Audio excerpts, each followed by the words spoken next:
Well, my clock rang for 7 o'clock, so I suppose we're about time to go. It is about time to go. So let's get this show in motion. Usually we start out with announcements, but we don't have a whole lot scheduled except for critique next week.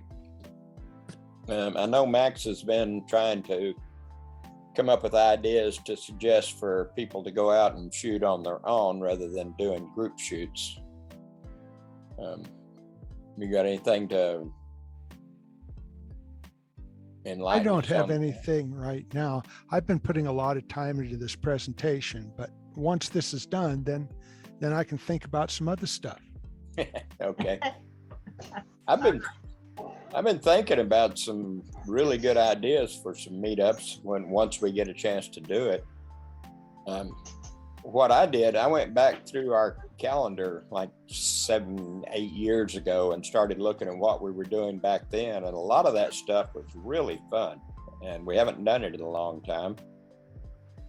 Like going up to the waterfall shoot in the gorge. That's actually where I first talked with Ron. We got to know each other up there a little bit. But that's a great shoot, because most of those waterfalls, you park your car and walk across the street and take a picture of some gorgeous waterfalls. Not a whole lot of hiking.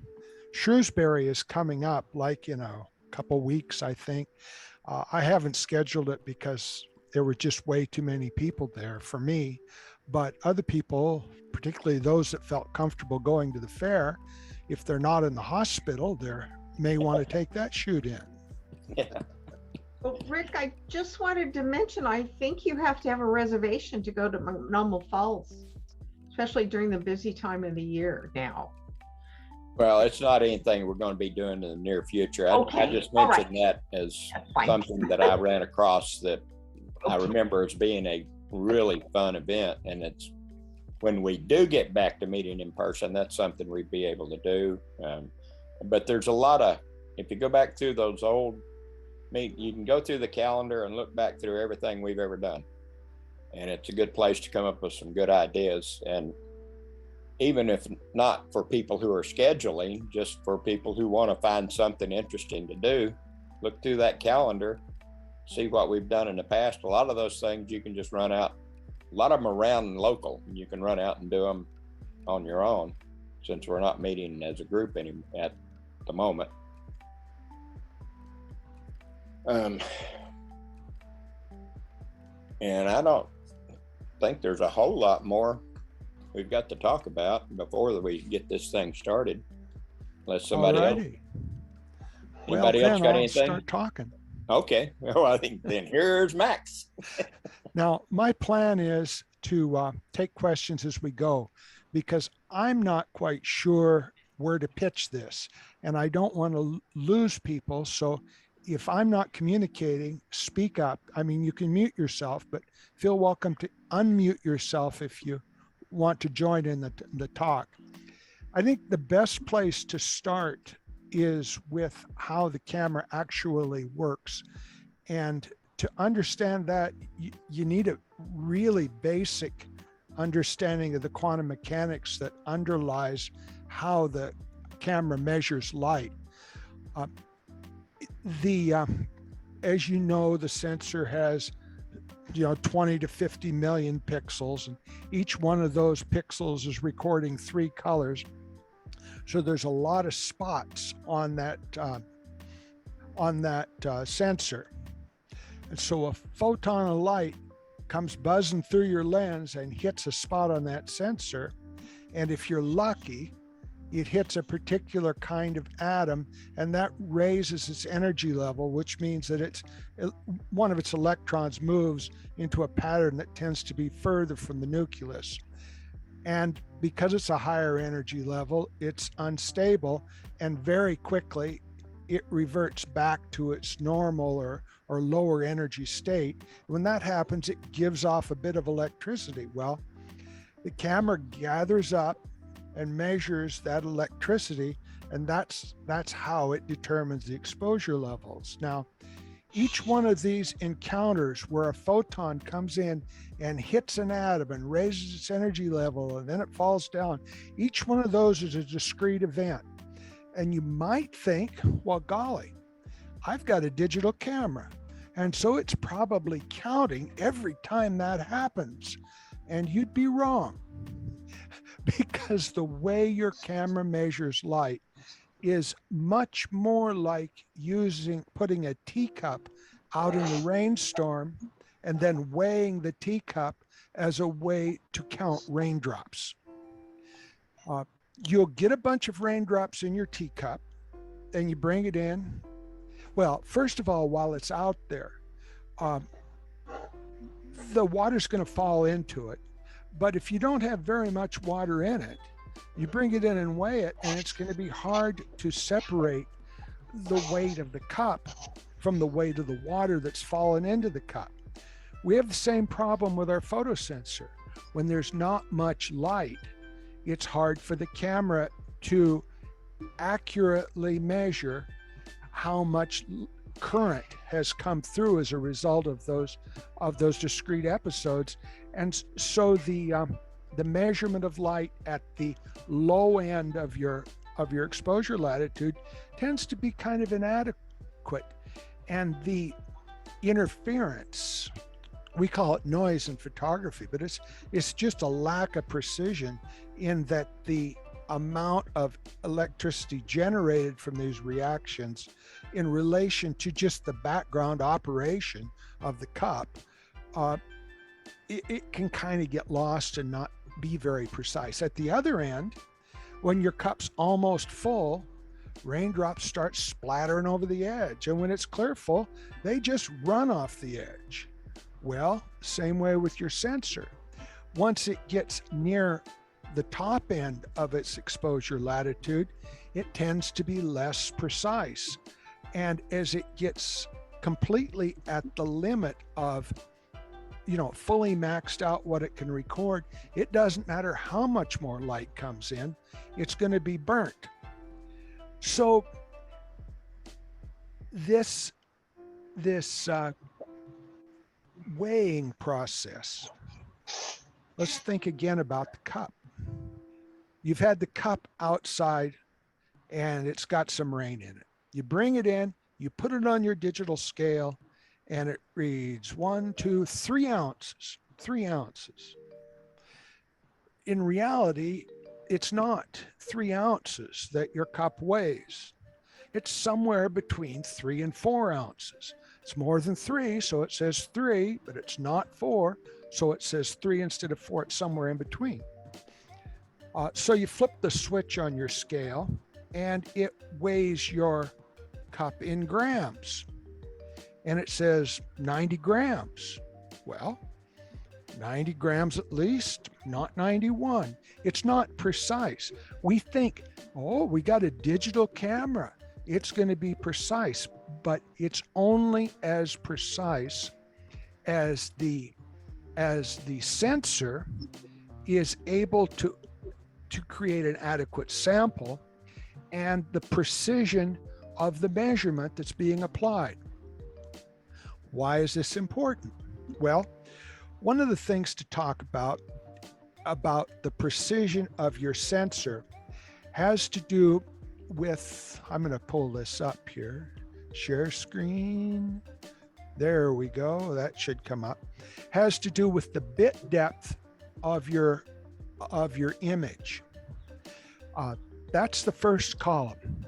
If you're taking JPEGs, they're 8-bit images, and an 8-bit image has 256 levels from pure white to pure black. It's going to take that current and it's going to assign some number to it within that scale. Now, if you're having a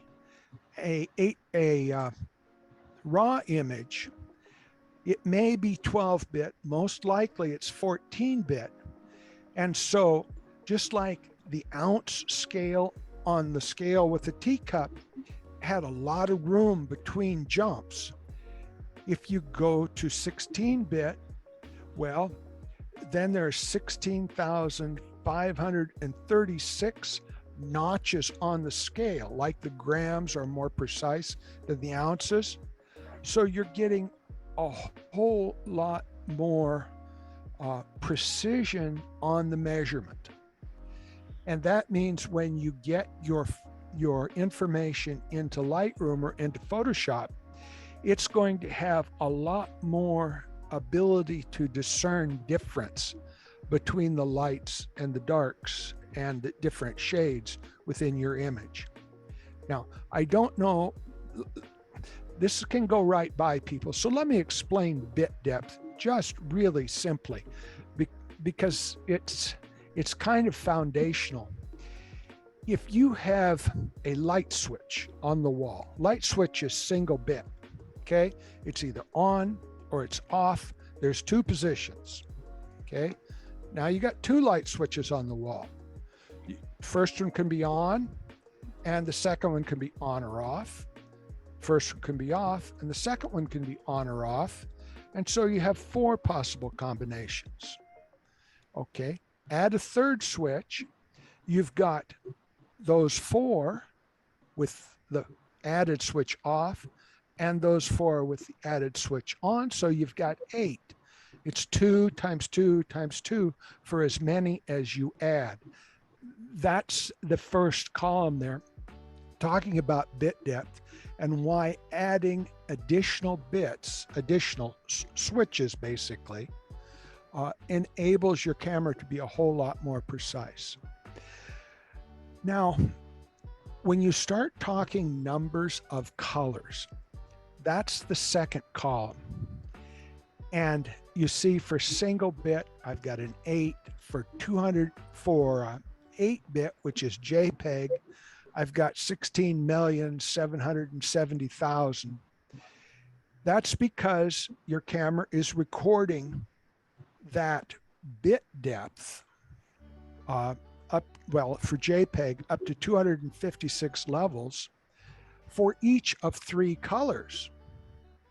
And so you multiply that, well, basically you cube the 256, and it shows you how many possible combinations there are between the two.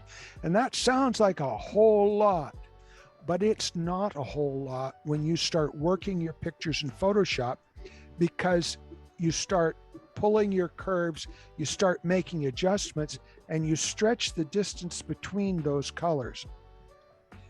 Now, let's go down to the dynamic range chart at the bottom. And this is a chart for my camera, but almost all cameras have basically the same setup, the same pattern, if not the same numbers. You can see that at low ISOs, which is to the left end of the scale, the dynamic range is considerably higher. It's about 14. For my camera, it's 64. ISO 64 is my prime ISO, and at that it's got about 14 ranges. That means theoretically, or at least if you listen to the advertisers, that my camera is so sensitive that it can record data for 16 stops of variation in intensity of light. And since each stop is a power of 2, that means it can record from 1 to 16,000. All right. And then you see, as you move further to the right on the scale, the lines go down. That means as the ISO goes up, the range of tones that it can record, the sensitivity drops down. That gets back to your teacup with very little water in it. You can amplify all you want, but you're amplifying noise as well as amplifying the signal. And so you end up with data that's not a whole lot better.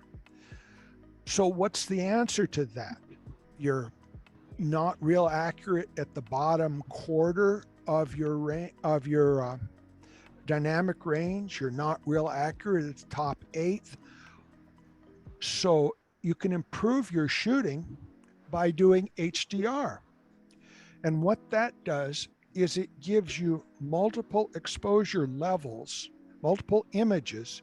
Each one of those, you can put the fat part of your dynamic range into the image. You can stack a bunch of them together, and you end up with an image that is a composite of those.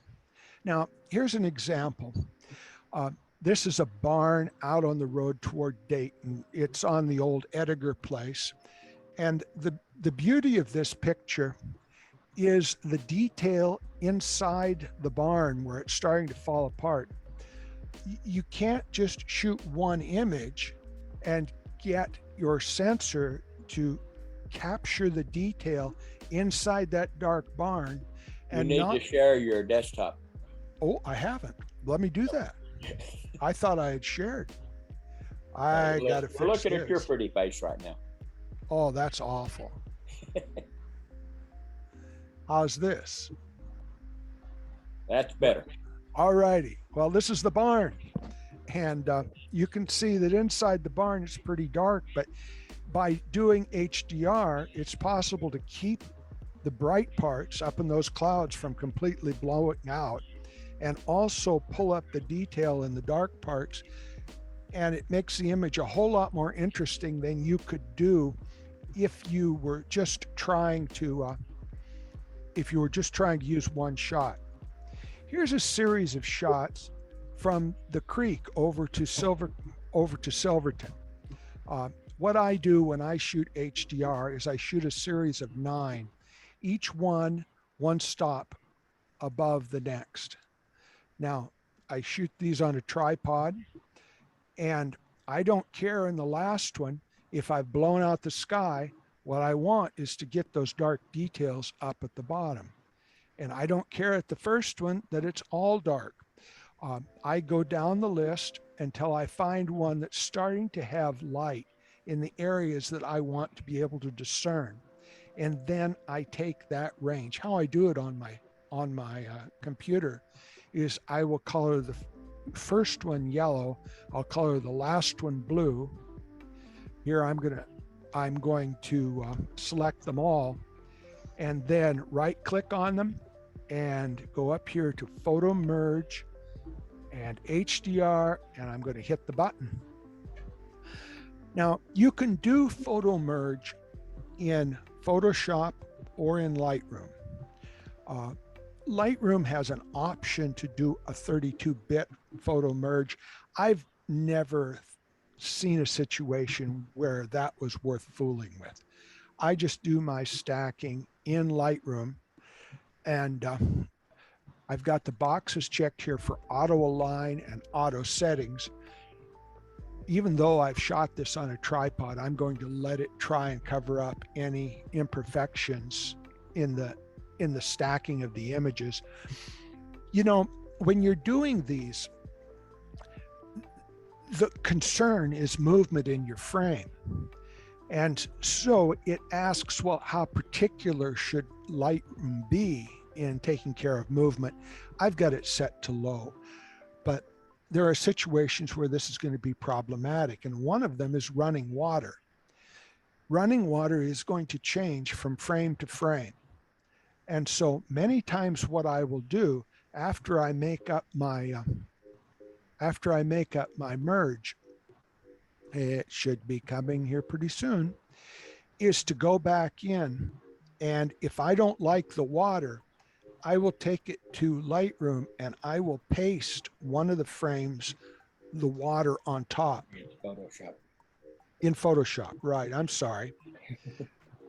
And sometimes if I know I'm going to have to do that, I just do the HDR merge in Photoshop.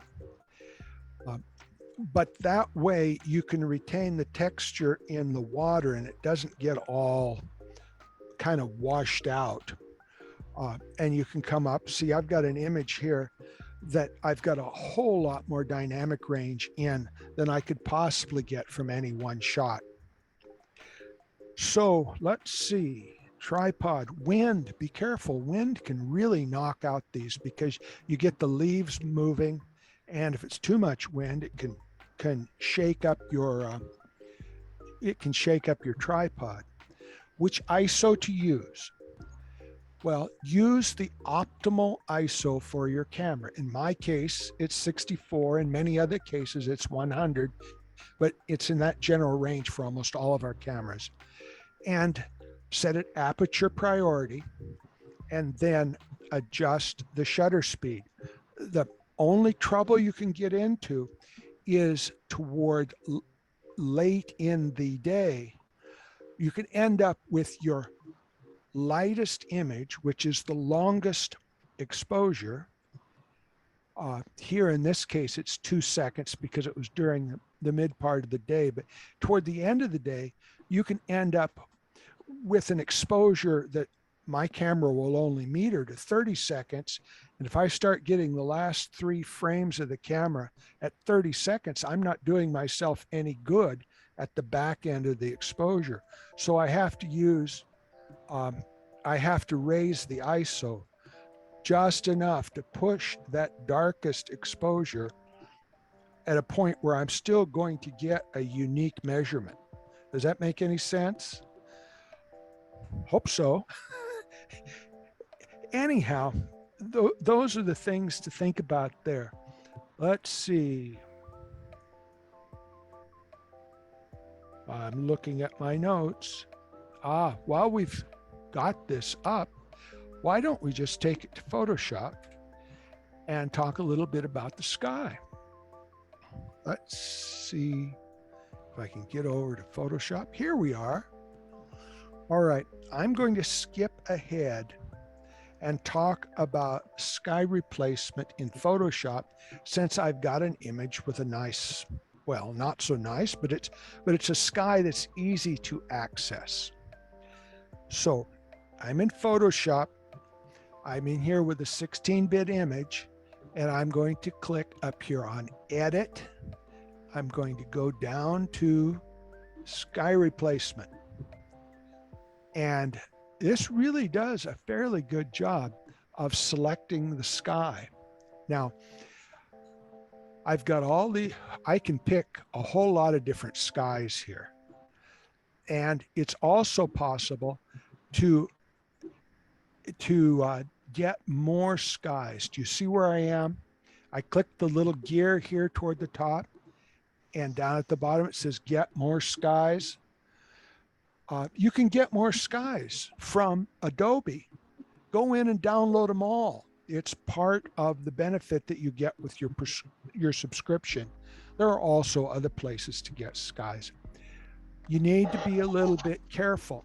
Most of the skies are 8-bit, which means you need to think twice about how much fooling around you're going to do with them, particularly with curves, or you can get banding in these. But let's take this sky here and see how dark it is.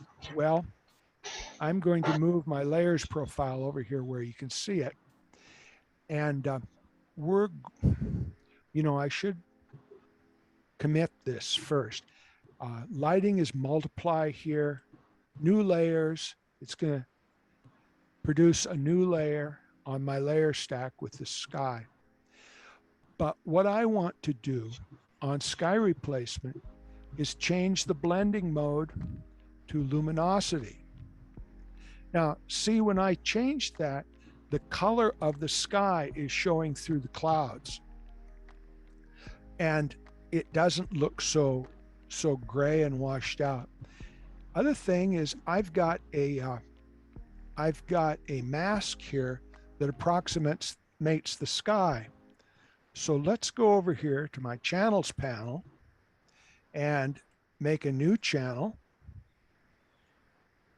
And I'm going to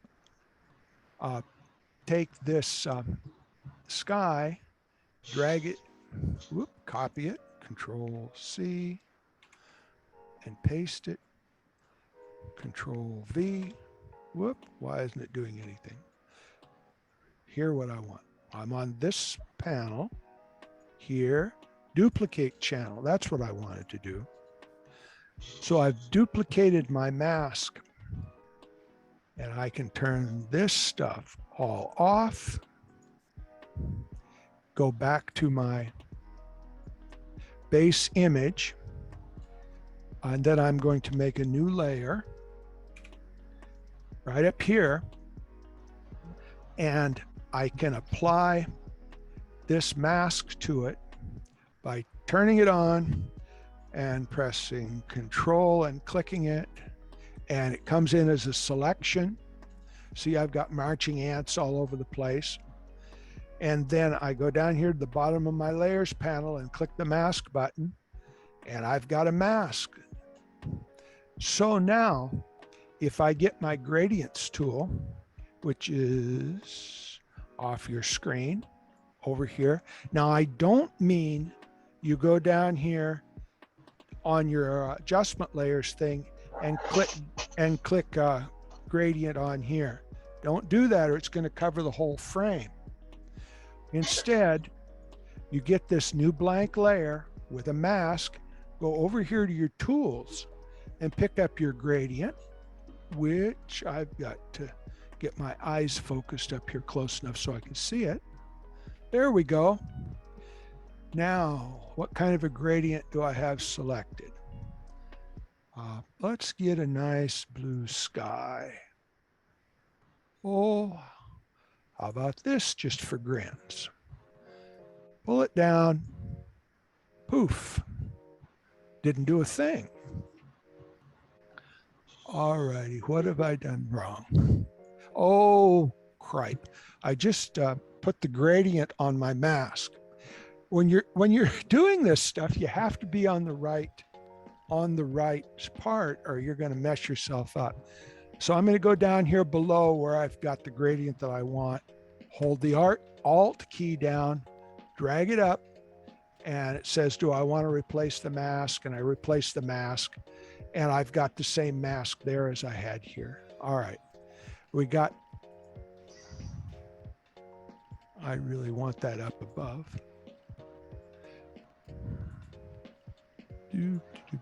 Well, we're just going to work around it. Okay, now I'm on the transparent layer. Going to go get my gradient tool. Whoop, get rid of that. Gradient tool helps to be able to see. I got my sky selected. Pull the gradient, and it should come. Well, it's come in on the mask. Let's just put it down here. All righty, there we got it. That's not going to cause us any problem. That was the other one. This is the new one. All right, well, that's a pretty nice tone, but there's no clouds in that sky.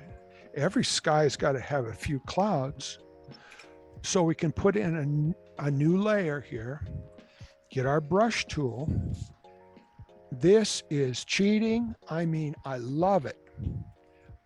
I'm going to bring my brush panel back over here. And there are some free brushes that come with your basic Photoshop. But Adobe has got a whole lot more, and they are generally pretty good. So I'm on my brushes panel. I'm clicking the little box off here to the right, and I'm going to go down to get more brushes. You got to do this. I mean, it's so worth it. It's going to take it to the Adobe website for brushes, and I recommend just downloading the whole mega pack and installing it.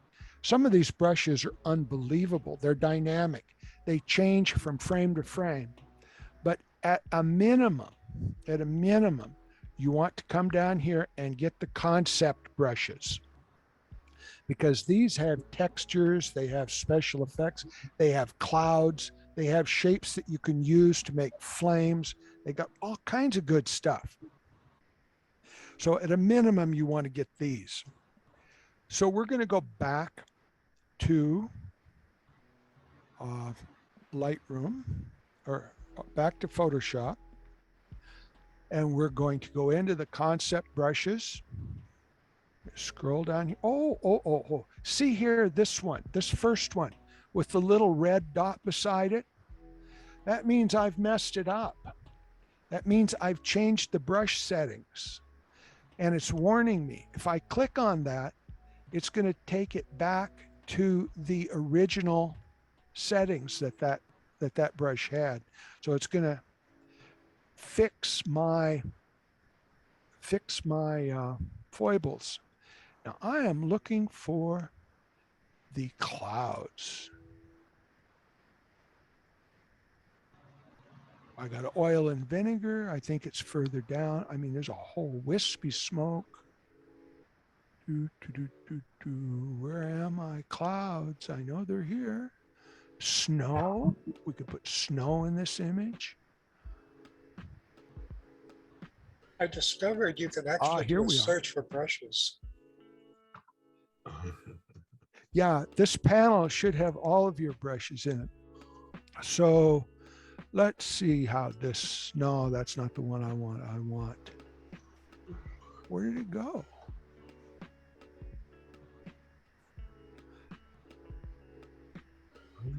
Yeah, you can spend a little time looking in this stuff. There's granite, foliage, driftwood, crystals, scattered clouds. Here we're in the clouds. Let's do some flat clouds. Well, that's kind of neat. If I had had my foreground color to white, I would have been really happy. So we're going to change the foreground color to white and put some of these clouds. See, everyone comes out different. They're dynamic. Let's have a couple puffy clouds in here too.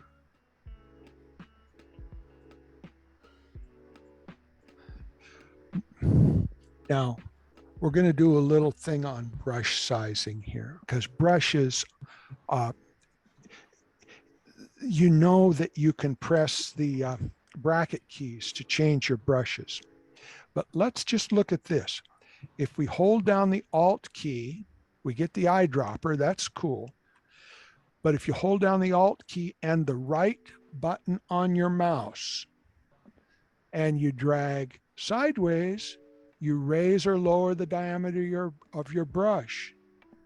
If you go up or down, you change, well, here you're changing opacity, but generally on most brushes, if you go up or down, you're changing the feather. So we can make the brushes smaller. We can make the brushes bigger. Need a few big clouds in here.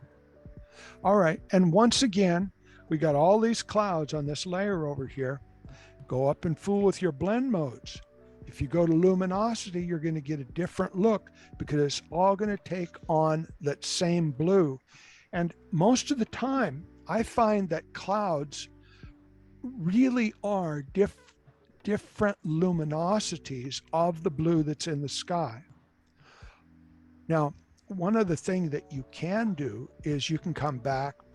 Well, let's put it on luminosity. We try one other little thing here. We're going to get a new layer and we're going to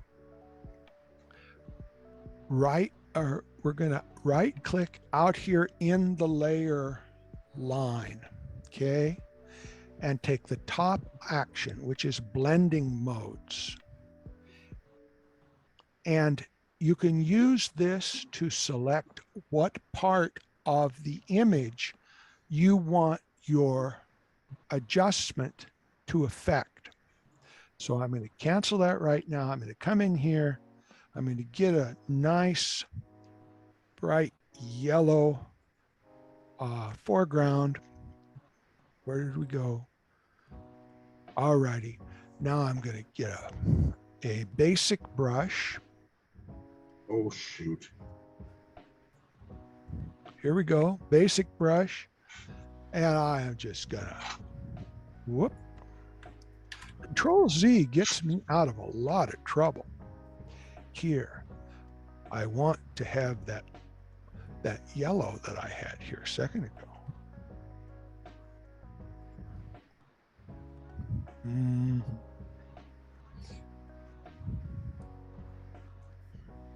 Okay. Hue.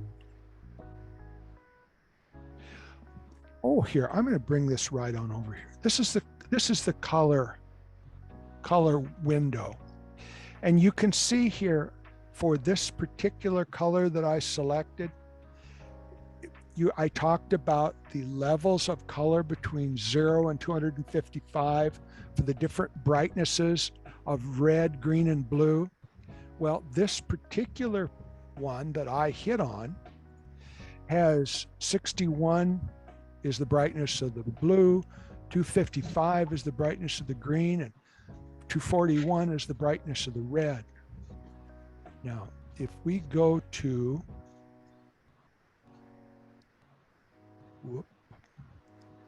let's see, have I committed that? Yeah, I've committed it. All right, so we're going to put this back. We're going to get our brush. We're going to get on the layer, and we're going to paint. Ooh, that's rotten, isn't it? But we're going to right click on the layer, see over here in the stack, hit blending options. Now, this works a lot like the brush options in Lightroom. You can slide this over, and all of a sudden at the high end, it only is going to affect areas that are darker than your image below.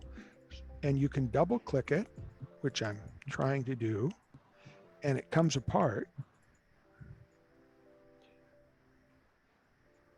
There, alt click it. So I'm going to raise this and up. See my clouds changing up there? And then here, how much of an area do I want it to affect? Because I just want to put a little sheen on the whitest parts. So there, maybe I got a little bit of sunset coming into my clouds. Now, Catherine, you said the other day that you had that image that you didn't know what to do with. Well, here's some ideas of things that you can do with that image. I'm not sure. There's so much foliage and there was quite a bit of wind, whether or not I could do anything like this, Max. Well, it's a thought. You know, I play with a lot of images, and if I can get them to work, cool. And if I can't get them to work, I've got more images. I'm not going to run out.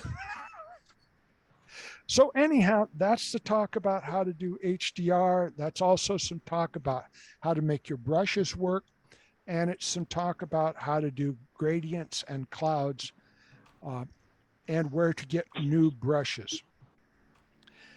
Now, we're going to go back to Acrobat. If I can get this to come down. Ooh, there's Photoshop. Okay, here is. Come on, it's got to go to the other screen to get it to come up. You have the blue box. Yeah. No, that's not the one I want. I want this one. Page 2. Wow, this is a lot of numbers. This is kind of for reference for you. It shows what change in settings amounts to how many stops different in your exposure. So for example, if you're at 5.6 and you change it to 2, you've got 3 more stops of exposure. This works the same on all 3 of these charts. What's important to note is on shutter speed and ISO, it's a linear relationship. If you double the time that the shutter is open, you get twice as much light. If you double the ISO, go from 100 to 200, then you have 100 to 200, you have twice as much light. But on your aperture number, every time you go up by a step equal to the square root of 2 times your prior number, you go up a stop. So if you go from F2 to F4, you've doubled the number, but you've gone up 2 stops. The reason for that is that aperture is the area of the opening on your lens. And if you have, let's say you have a square that's 1 by 1, it has an area of 1. So you double the dimensions. Now it's 2 by 2, and you have an area of 4. If you want to get double the area, you want to multiply, you want an area of 2, then each of the dimensions has to be the square root of 2, which is about 1.4. And so you can see as that goes across, you've got these weird increments. Now, there's one thing that you need to know, one thing you need to remember off of this. You can have the paper to keep things track, but you have to know what your prime ISO is on your camera, which for many of you is going to be 100. For me, it happens to be 64. And then memorize the ISO that is 6 stops above that. That's the little line down there at the bottom. So if your prime ISO is 100, 6 stops up from that is 6400. Why is this important? Well, I'll tell you why. If you're shooting in dark conditions and you're going to be doing a long exposure and you want to get your exposure right, rather than sit there for a minute or two waiting for your picture at ISO 100, and then maybe it's right and you, or maybe it's wrong and so you change it, and then you sit there and you wait. Run your ISO up 6 stops higher, and 1 second equals 1 minute. So if you've got 100, your main ISO is 100, you set it at 6400, you take a picture of these stars and you find that a 15th of a second is about right, then you set your camera back to 100 and a 15th of a minute, which is 4 seconds, is going to be about right. But if you're doing, 2-minute exposures, you can get your exposure level right with 2-second exposures at 6 stops up. That's going to save you a lot of time with your night shooting. I just hate standing out there waiting for my shutter and having no confidence that it's going to be right. Last page of this handout. Maybe I can make this bigger. Let's see if I can. Hey, isn't that nice? Your camera's got all kinds of weird numbers on the settings, and you wonder, where did this stuff come from? Well, you can set your camera every time you click the aperture or click the shutter or click the ISO. You can set it to move by full stops, by 1/3 of a stop, or by a 1/2 a stop. And so you get an ISO of 125. And you want to add 1/3 of a stop, you're at 160. You want to add a full stop, you're at 250. You can use this to convert. Now, I set my camera to a 1/2 a stop per notch, because if I'm getting my exposure within 1/2 a stop, I'm doing pretty good and I don't need to do better. But especially on the apertures, when you start getting these weird numbers and you don't know where you are, this is where you are. If you're at 5.6 and you've got your increment set to 1/3 of a stop, 1 click is going to be 6.3. That's up 1/3. 2 clicks is going to be 7.1. That's up 2/3. Next click is going to be 8, which is a full stop more than 5.6. The idea of this chart is to just try and bring some sense to the weirdness that your camera can show you when you start trying to do this stuff. Okay, I'm to the first page of my notes. Oh, it's behind you on the floor. It is. Yeah. Okay, let's go back to Lightroom. Yeah. So I'm going to bring up Lightroom.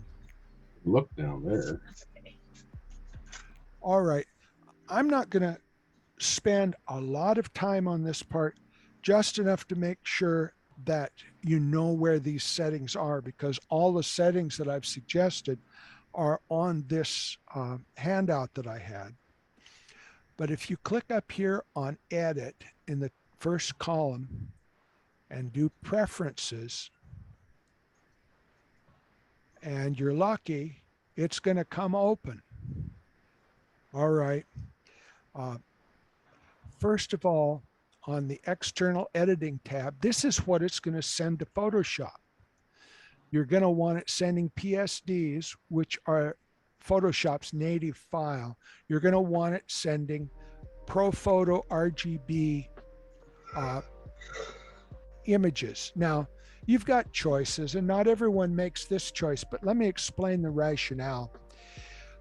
Different color spaces are different ways that Lightroom or some other raw rendering program will interpret the information from the raw file and turn it into colors. It's a question of how precise of a color rendering measure do you want?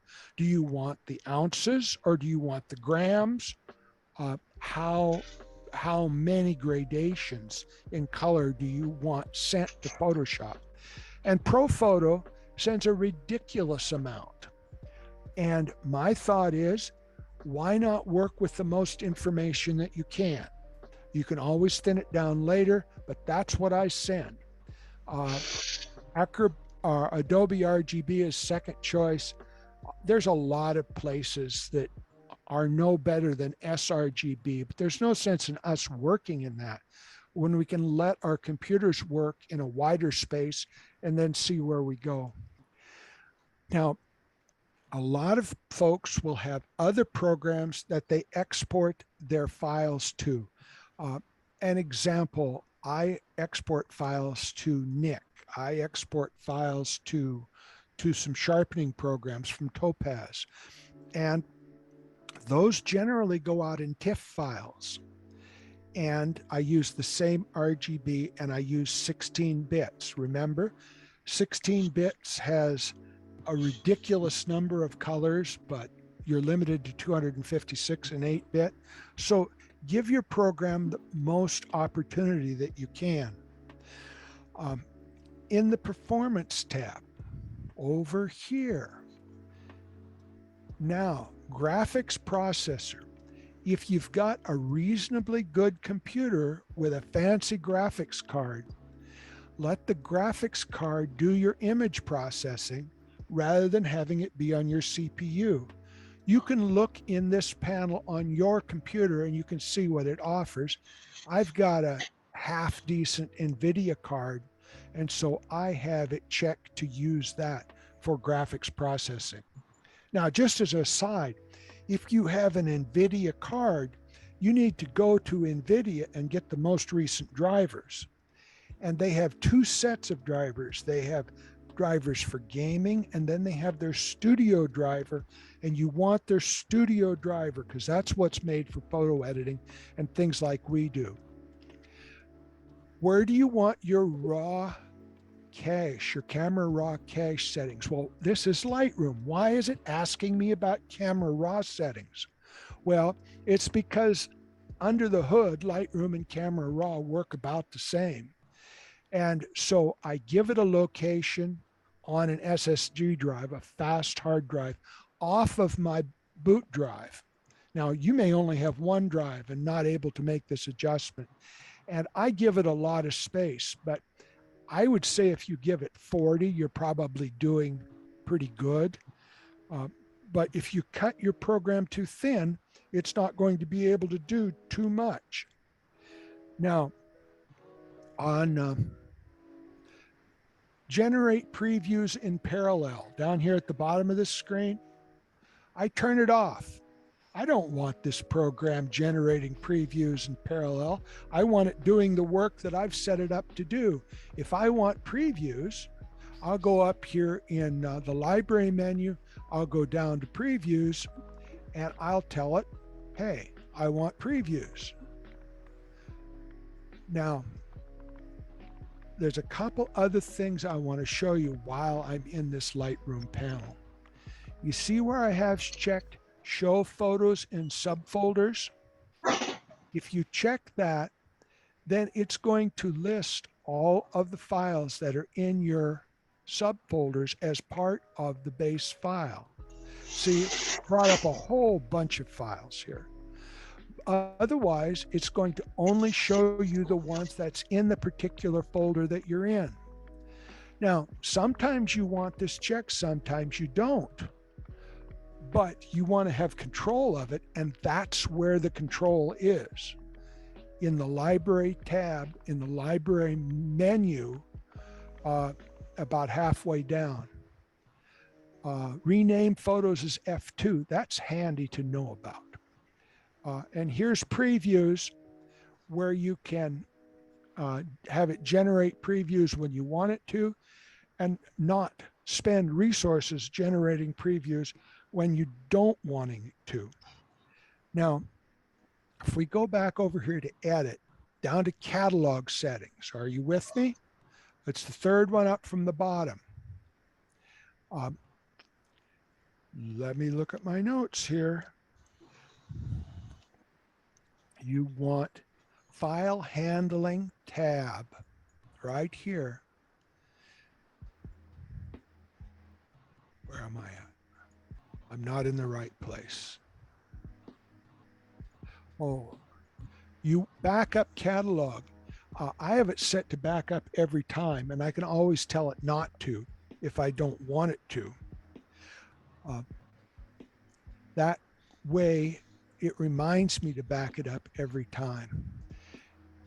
I have the standard previews set for small, and I will generate a preview if that's what I want. There is a space in the file handling tab to automatically discard previews. And it doesn't matter what you select as long as you don't select never. Whoop, I'm in the wrong panel. I'm not seeing it. I'm not going to waste a lot of time looking for it, but have it set with a schedule to delete your one-to-one previews. Set it for a month if you want, but you don't want those things hanging on for year after year. Now we're going to go over here to Photoshop. Back in Photoshop, I'm going to get rid of some of these tabs that we don't need to have open. I'm going to click Edit. Going to go down here to color settings. What is all this crap? I mean, it's not in English. How could anybody make any sense of it? Well, this is kind of important because this is where you set your workspace to ProPhoto and you set this gray gamma. I've got it on the sheet, which one to use. Gray gamma is kind of your gray point in your color settings, and those need to match. And so you need to make sure that these are lined up. Let's see, is there anything else that I need to make sure that I cover in this section? I'm going to go to Photoshop preferences.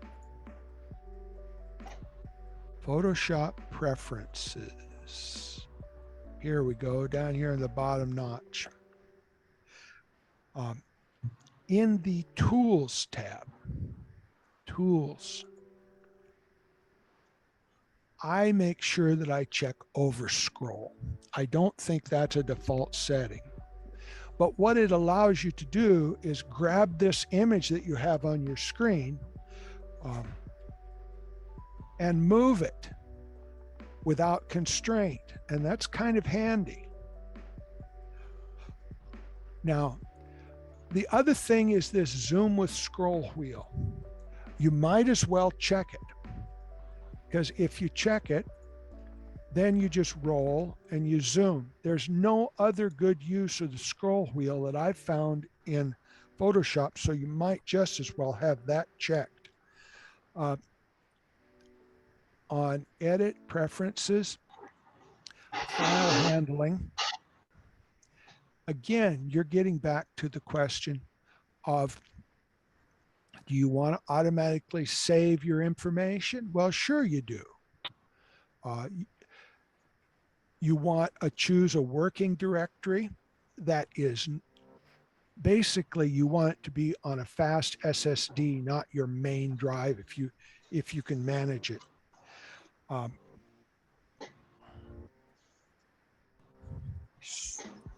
So,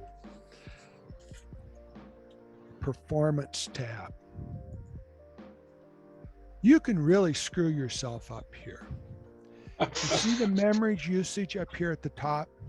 Oh, I've got a phenomenal amount of memory in this machine. If you've got less than 16,000, which is in this column, which is 16 gigs of RAM, you probably need to upgrade your RAM. You want to give Photoshop as much as it can use, but not starve your other applications to the point that they won't run. Again, there's a setting here to use your graphics processor. If you have a processor that's fast, you can use that. Scratch disks, where do you want it to do its overflow? Well, if you've got room, you want to put it on something other than your main drive, and you want to put it on something that's fast. Now, you might as well go down here and turn on these technology previews. Enable preserve details at 2 scale is going to give you better enlargements when you need to do that. Enable content tracing tool, you might as well have that as well. You may not use it often, but you better to allow it than not allow it. Now, other things to know about. Toolbar. This lets you control this. The different tools that you use, you want them up here where you can find them. Now, by default, Photoshop stacks some of these tools. I got to close this to make this work. And if you right click on these stacks, you'll see what's in them. Otherwise, they're stacked and things can be hard to find. If you find that these images are not real helpful, right click on the tab on the toolbar and you'll start getting pop-ups that tell you what these tools are, so you can actually find your way around on here.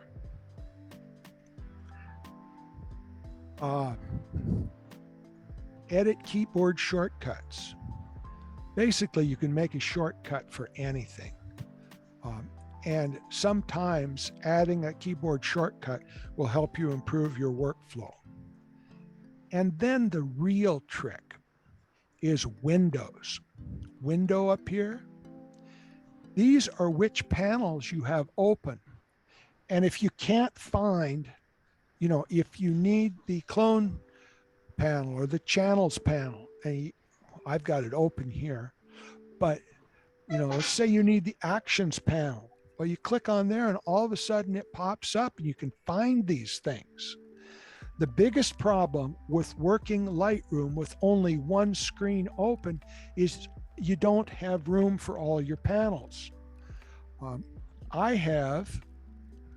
We're going to go to, no. Here, going to give you a tour. I have this screen over on my right where I have a whole bunch of panels open. There we go. Now you can see it. I've got my navigator up to the top. I've got my history screen. I've got my gradients. I've got my color picker down here. And normally I have my layers panel sitting in here, but I pulled it over so that we could see it on the other screen when I was doing different things. My channels in here, my toolbar in there. And it's just so much easier than trying to open these different panels and find what you're after. Now, if you've only got one screen, there's a workaround. I'm gonna have to go to the other screen. Here, all right. All right, I should be on the main center screen. I'm up in the top right corner, and I'm gonna click the second icon out. And this allows you to set different layouts for your tools. Now, your basic photography setup, whoa, looks like this. That's probably what most of you see, with a navigator up here, some adjustments and styles and libraries in here, brief, layer stack, channel stack that you can take in place of it to go back and forth. But you can, I mean, there's a lot of different ones. Let's just have a little look. Here's painting. All right, you got all these colors, all these brushes. You can have custom. I've got 2 customs. I've got one where I've laid things out basically how I want it most of the time. Whoop, we're gonna go here. This one I've laid out and I've got it locked. So I can always go back to it after I get carried away on a project and mess it up. And I've got this one that's open that I can move around and do whatever I want, but I can always go back to the one that I had set up that was the way I want it before I made a mess of it. You can make as many of these as you need to have the tools that you want up when you want them, but you've got to go, let me see, which screen am I sharing? Am I on my main center screen? Can you tell? Oh, no, I'm not. I need to be over here. You can always go to this Windows up here at the top and open anything that you're trying to find. And this will really save you a lot of time because you can actually get some work done and see what you're doing. All right, you may notice over here, oh, I'm going to bring it over. I've got this screen. I bought this on the side. This is the Tony Kuiper panel for generating luminosity masks. So I click on here. I'm just going to give you a really brief demo, and I can select a mask that hits which colors I want. A while back when I was adjusting those clouds, remember how I goofed around? Well, here you can actually see what you're doing. Pick a mask that does what you want it to do. I'm going to go down here to the darks. Okay, I've got the darks selected. Pick a curves adjustment here.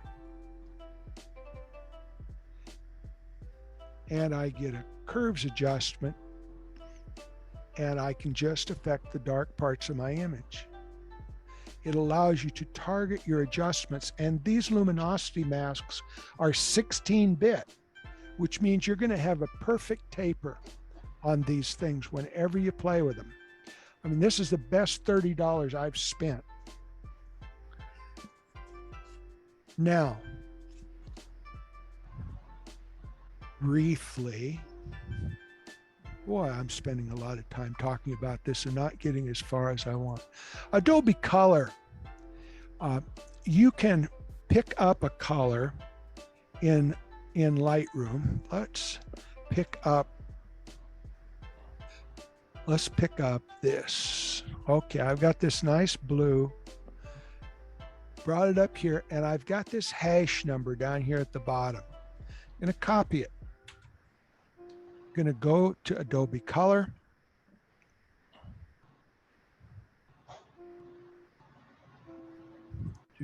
I got to get to my web browser. And I'm going to paste it right in here.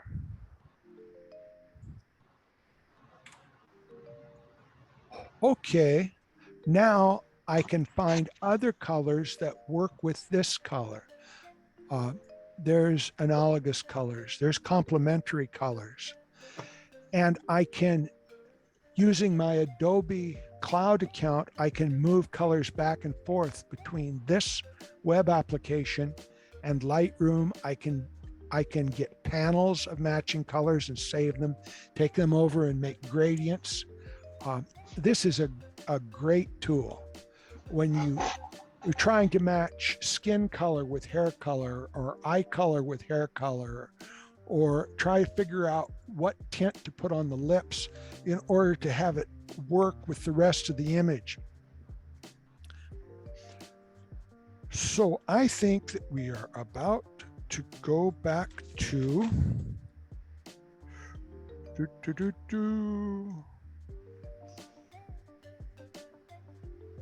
Hey, Max, we had a question. Oh, what is it? How do you install the extra brushes and skies? Also, how do you color the different menu items? All right, that's a pretty good question. We're going to go, we're here on this image in Photoshop. I'm going to edit.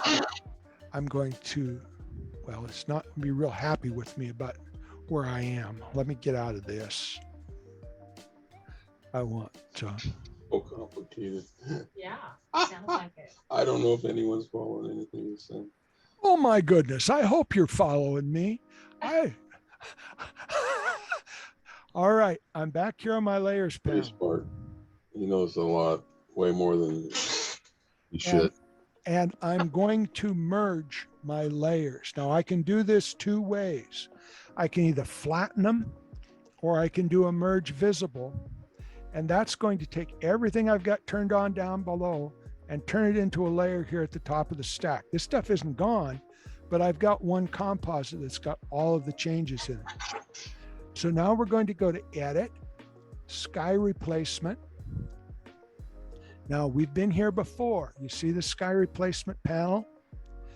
Whoa, and click on this sky right here. Not because I want the sky, but because I want this little gear right to the side of it. I click on that and it says import skies from images, from presets. That's if you have some skies to bring in. You can bring in your own skies, by the way, or get more skies. And it's going to take you to the Adobe website and it's going to offer you the chance to download their skies.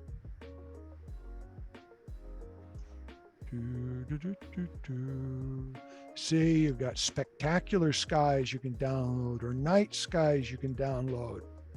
And you know my attitude? It's free. Download it all. Bring it back and install it, and away you go. Brushes, where to get brushes. I need to get back to Photoshop. I'm going to close this. Bring my brush panel over. And let me remember, I'm looking for these little lines up here at the top. I'm going to go down to get more brushes, about 2/3 the way down. Are you with me? Yes, I'm just wondering how to install those files that they download. Well, they come back as ABR files. And if you just click on it, it'll install. Those things self-install. Now, some things self-install, some things don't.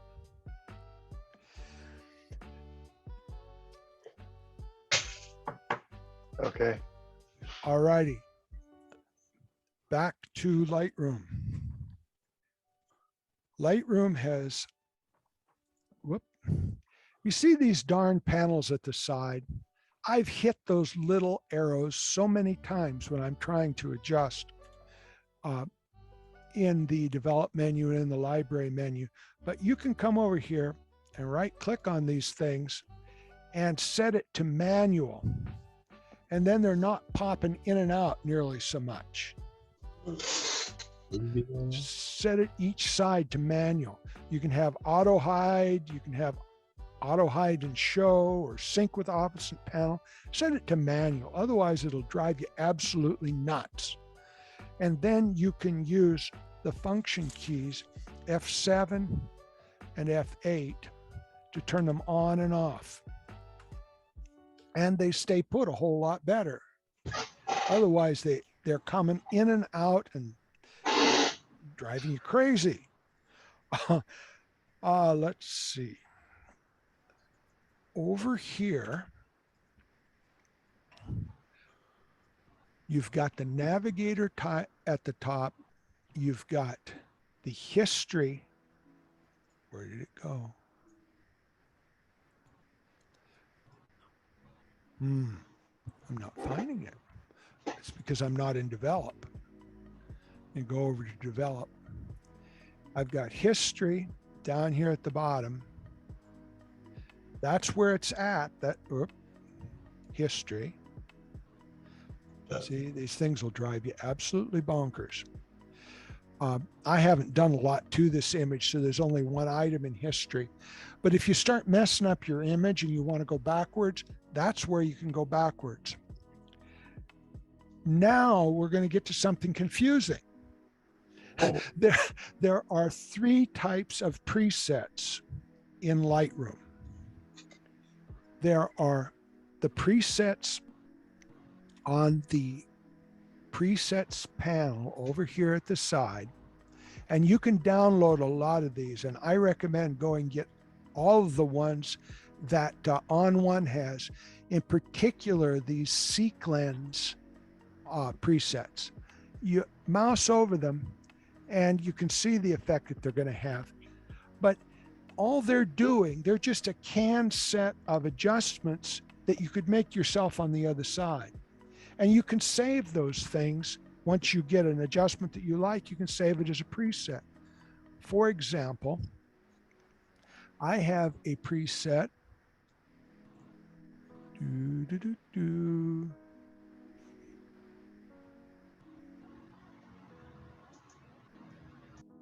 That provides a solarize. Whoop. And the beauty of that is that you can use it to pick up your spots on your image. It's just a curves adjustment, but well, I'm trying to move quickly. Anyhow, you've got those kind of presets. Then you've got your brush presets. Turn on your adjustment brush. And if you click on profile, it's going to zero it out. But underneath, there are a number of brush presets that will come up that will do different things to your image. Oh, I got to spend more time. Yeah. All the time, maybe. Now, then you've got the really obnoxious ones. Okay, that brush on, here we go. This is where you're going to have, you can double click on that, it'll clear it, click here, and you get a whole lot of different presets that you can use. Now, I'm going to show you in a minute how to use some of these brush presets on a photograph. But the really dangerous kinds of presets are the ones that are not in the brush section, turn off brush, but up here in profile. I'm going to browse. Every time you open an image in Lightroom, it assigns some profile to it. It's not optional. You're going to get one. And you may get one that works for you. You may get one that doesn't. You may get one that ruins your images.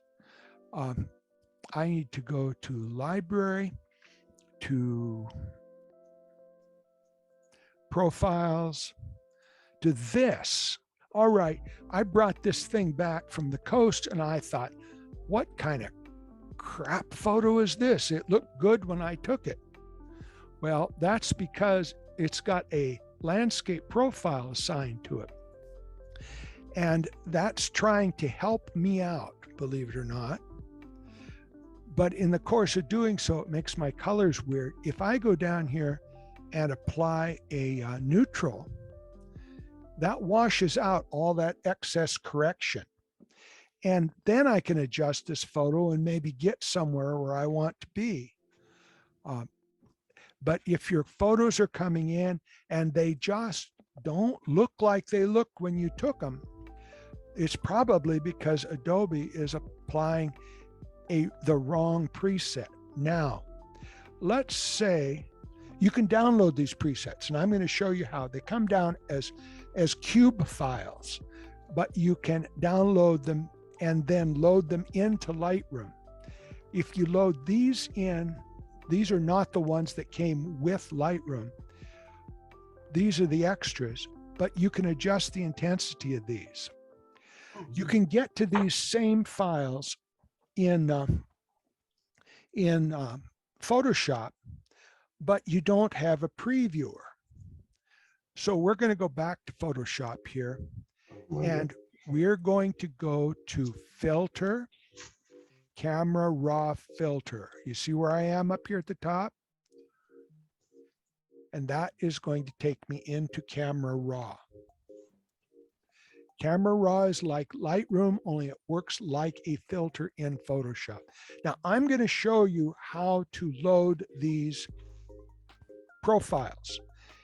And if you look online for how to do it, 90% of the instructions are wrong because Adobe changed their interface. And most of the information that you get is based on the prior interface. So I brought this image up in Camera Raw. Here's where your profiles are. But I want to go down below the eyeball to this, which is where the presets are. You load the cube files in the preset section. You're looking for this little icon that's got the folded corner up on the page, and you click on it and you go to the wrong place. That's another little trap. You have to hold the Alt key down when you click on this. And then it brings up a screen where you can load cube files. So I'm going to, Untitled 2 is a good name for this one. I'm going to put it in the tests group. I'm going to leave everything else not checked except check color lookup table. It's going to ask me what color lookup I want. Let me find one. Here's one. It really doesn't matter what it is, but it's going to be a file that, oh, that's a look file. I want a cube file. Okay. Here's a cube file. All right. So it's got a title and then it's got .cube. Click OK. Leave the rest of this however it comes up. Remember, we named it Untitled 2. And now when we go back up here to our presets and we go to our tests, well, there's Untitled 2. That's the one we just loaded. That's the only way you can get these cube files into Lightroom and create additional preferences. Now, when we go back to Lightroom, that's not going to be here. You have to restart Lightroom in order to make them show up. You mean Photoshop? No, I mean Lightroom. These things show up in, to get them to load in Photoshop, you go to your Photoshop file on your computer, which is going to be in my C drive. I'm going to go to Program Files. I'm going to go to Adobe. Going to go to Photoshop 2021. Going to go to Presets.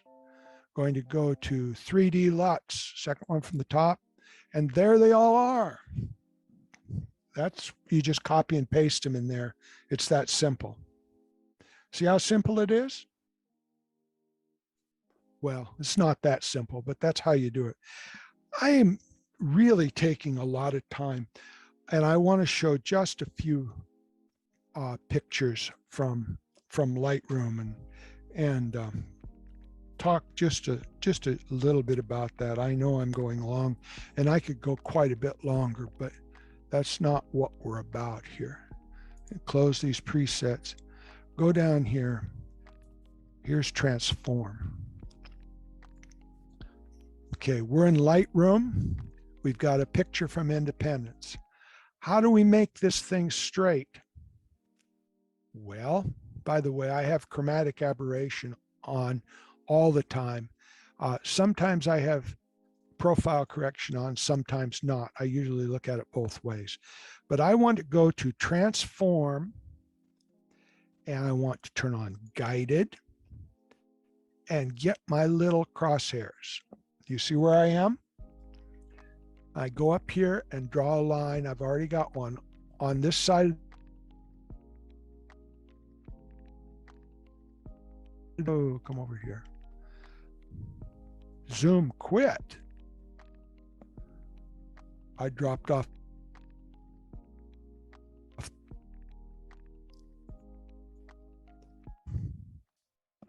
Are you guys still there? Somebody I'm speak. here. I'm still here. Yeah, All yeah. right. Well, I got a message that says that Zoom quit. Okay. Anyhow, I draw a line here, and I draw a line here along the sides of the building. And then I also had a line here at one time. And then I click on guided. See, this is off. Why don't you close that Zoom quit unexpectedly window? It's right. I thought I did. It's right in the middle of your. Oh, cripe. Well, it's not showing on mine. Let's see if we can find where it's at. Is it? Cancel here. No. Okay.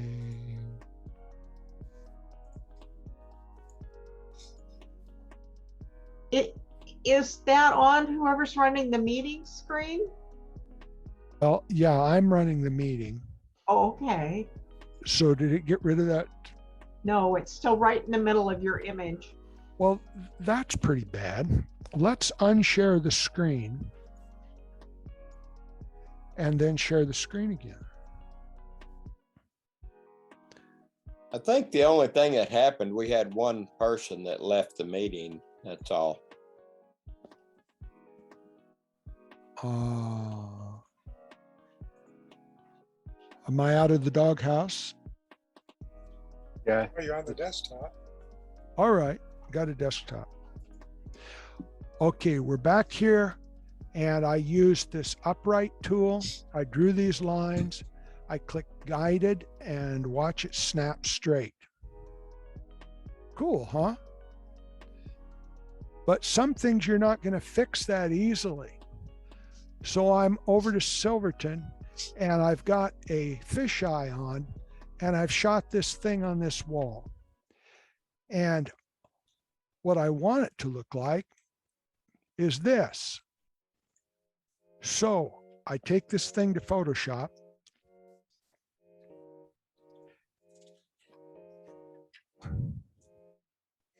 And bring up the area that I want to see.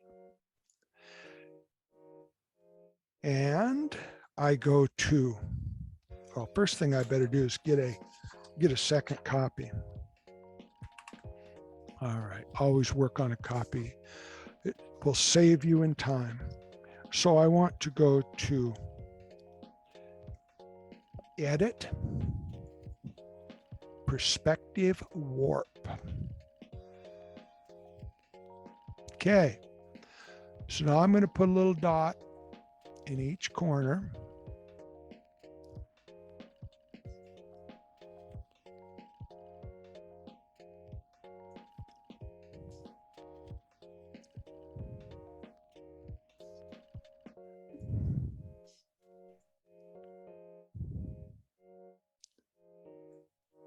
I'm going to hit the checkbox and abracadabra. It should. What did I do? Edit, perspective warp. Put my corners in.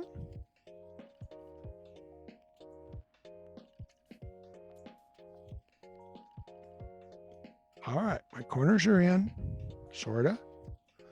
I should be able to click the checkbox and have it, well, it's not straightening. I'm not doing something right, but that's the idea here.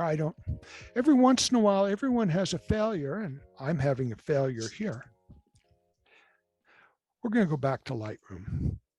We're going to go to portrait. All right. I like doing portraits.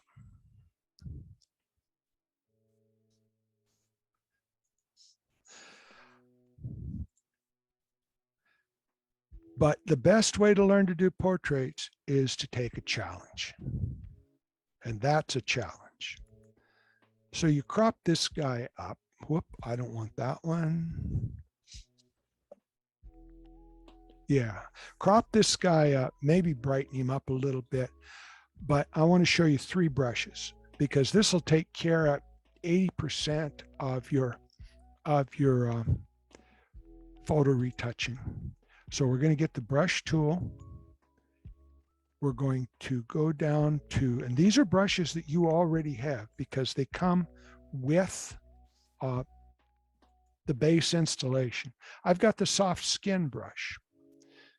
Run it out big, big, big, big, big, big, big, big, big, big. Okay, I'm going to set it to auto mask. And I'm going to click on this character and it will soften his skin. If you think that you've softened things that you don't want, you can use the range mask, color, take the dropper, go get some skin, and it will limit the effect. Second thing, we're going to get the heal tool and make him bigger so that we can see him. Okay, set it at about 50% opacity. Get right here under this eye and patch it, not off of the lip, thank you. Off of the area kind of here below it in the cheek. That's going to clean a lot of that up. Do another one. I'm going to make this a little bigger.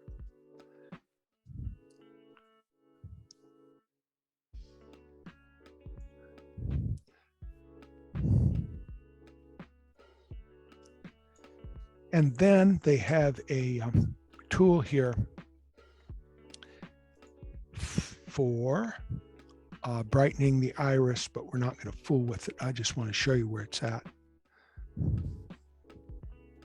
And these are tools you already have. And chances are, with most of your photos, it's all you're going to need to clean up most of your pictures, most of your portraits. There's teeth whitening, there's iris enhance. So, but sometimes you have desperate situations, and for that you need to open your image in Photoshop.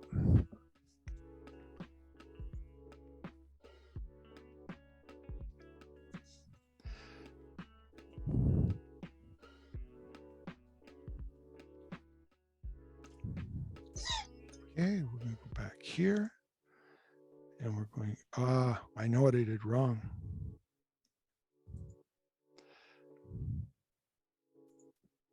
I wanted to edit the original. That's why I lost all my adjustment layers. And that's what allows me to work more quickly when I'm showing this. Should be coming up.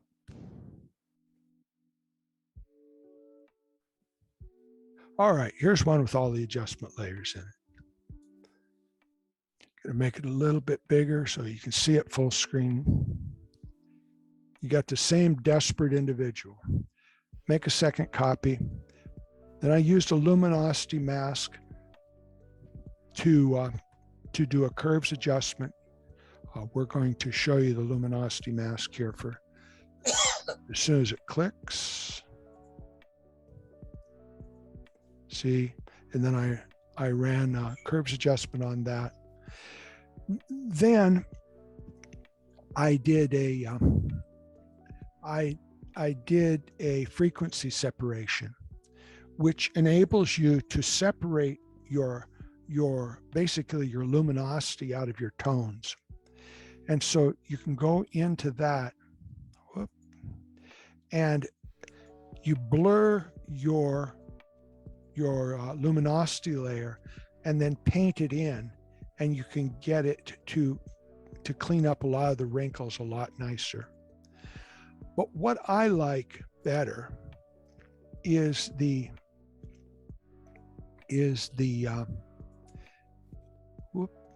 feature for their face editing. So let's go back to this guy over here. Where did he go? Oh, that guy. Yeah, I remember him. We're going to increase him. We're going to go to Control J, get a new layer. We'll go to filter, neutral filters. Oh, how do you change the color on these things? Well, if I remember right, I don't remember how I changed the color. Anyhow, here you go, neutral filters. He's coming up. What do you want to do? Well, you want smart portrait. And you can mess around with this stuff, and it edits on their server. The thing that you can do that will really mess you up with this is not being patient, because it's editing on their server, and if you don't wait for that image to come back down, Lightroom will crash. But it is really remarkable how well it can work. See how much that changed me? I mean, goodness sakes. Don't play with the gaze. Don't play with head direction, or you're going to get messed up results. It's going to lose a lot of the resolution in your picture. But here, you've kind of improved his attitude. I could probably use an attitude improvement. I'm working fast just so that you kind of get an idea of how some of these tools work. I'm going to close out all of these because I need to move in order to get to the things I really want to show you.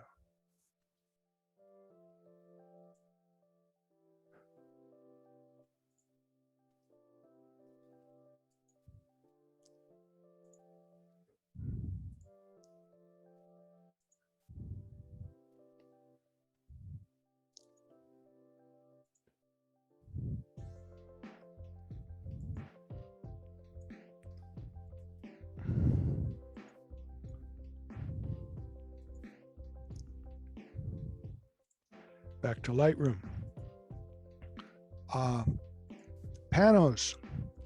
You can do panos in Lightroom, or you can do panos in Photoshop. Generally speaking, if it works in Photoshop, or if it works in Lightroom, good enough. If it doesn't work, you can always take it to Photoshop. To shoot a pano, first thing you do is measure your exposure, and you lock it. So your exposure is going to be the same all the way across. If you're shooting on a tripod, and if you're using a fisheye like this, you're going to want to. You want to get it level, and you want to overlap each frame by about 1/3.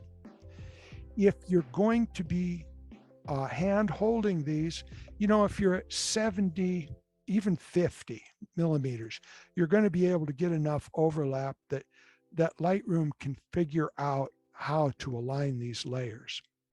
Anyhow, you get them all set, highlight them, right click, and then photo merge, panorama, and it will do your panorama, and you'll get something that looks like this. All right, here I have cropped this just a bit. It's what I got back. Let's see. I'm trying to work with things that I've saved in order to save time. So this is what you get back. Now I'm going to show you a trick. I've got my crop tool open. I'm going to set the angle because I want the top of this drape to be parallel with the top of this drape. That's pretty good. Okay. Now we're going to crop this thing. We're going to send it to Photoshop. And I'm going to give you a quick show in how to do a tiny planet. To do a tiny planet in Photoshop, first thing that you do is wait for your image to come in. Hello. Here we are, should be there.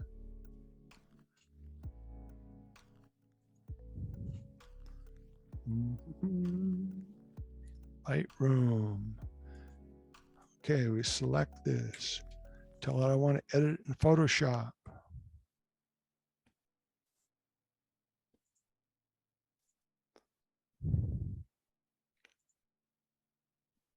I've jumped back and forth so many times. I think I've got this thing locked. So we'll work off of here. Bring it into, get it so that this is at the same level as that. Bring it into Lightroom. Flip it upside down 180 degrees. Then you go to image size. Image size. Oh, I can't get it to open because I don't have an image. Yeah, this thing is screwed up. Yeah, it's locked. Photoshop is locked. Turn it upside down. Set your dimensions so that your height and your width are the same. Then click Edit and Radial. Where am I at here? I want to be sure that I give you the right.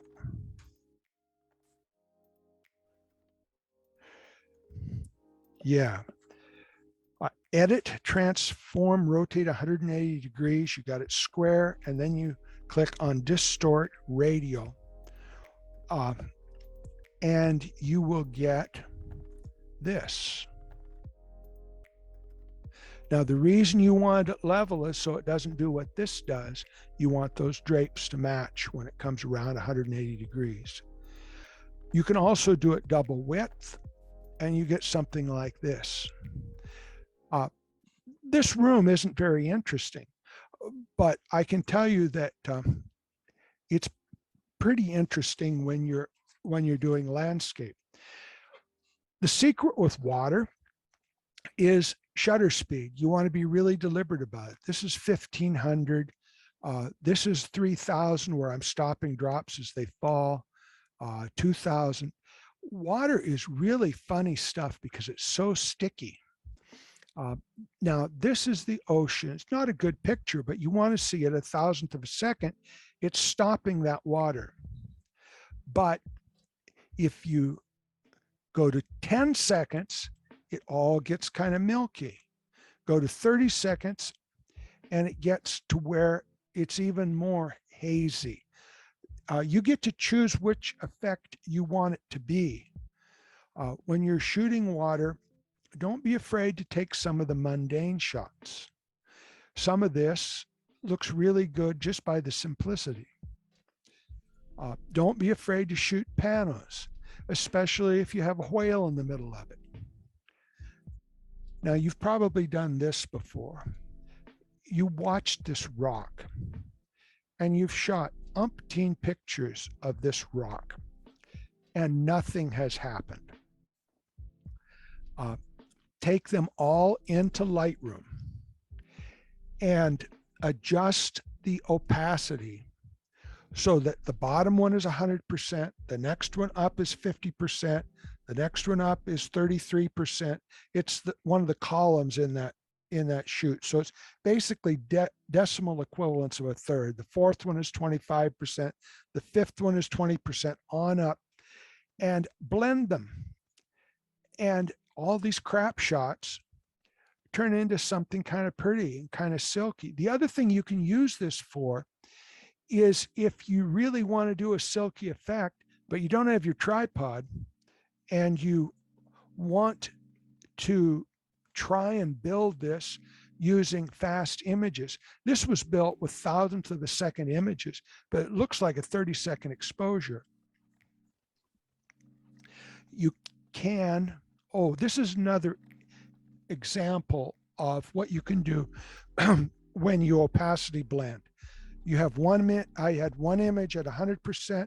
I flipped it, I lined it up, and then blended the second one at 50%, and it creates this kind of a mirror effect.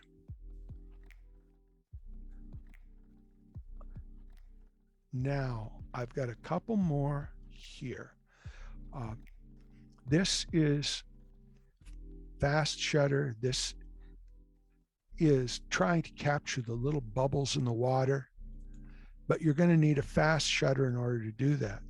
Here is reflection in an image that's been HDR'd, but I've went back and I found one frame where the images, the reflections were pretty sharp, and I painted those in. And then, you can stop this stuff pretty quickly. Or this is another one with opacity stacking, and you see the kind of stringy, milky effect.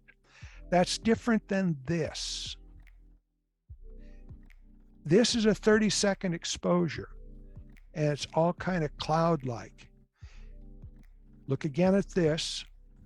See how this one is stringy and rough? That's from opacity stacking.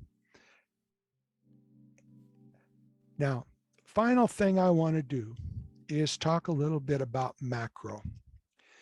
Field macro, there's lots of ways to do macro, but if you're doing field macro, you're out with your camera, you got this darn bug, and you're trying to take a photo of it, or this flower, and you just need to shoot in the field. Now, you want to think about how thick is this object that you're trying to take a picture of.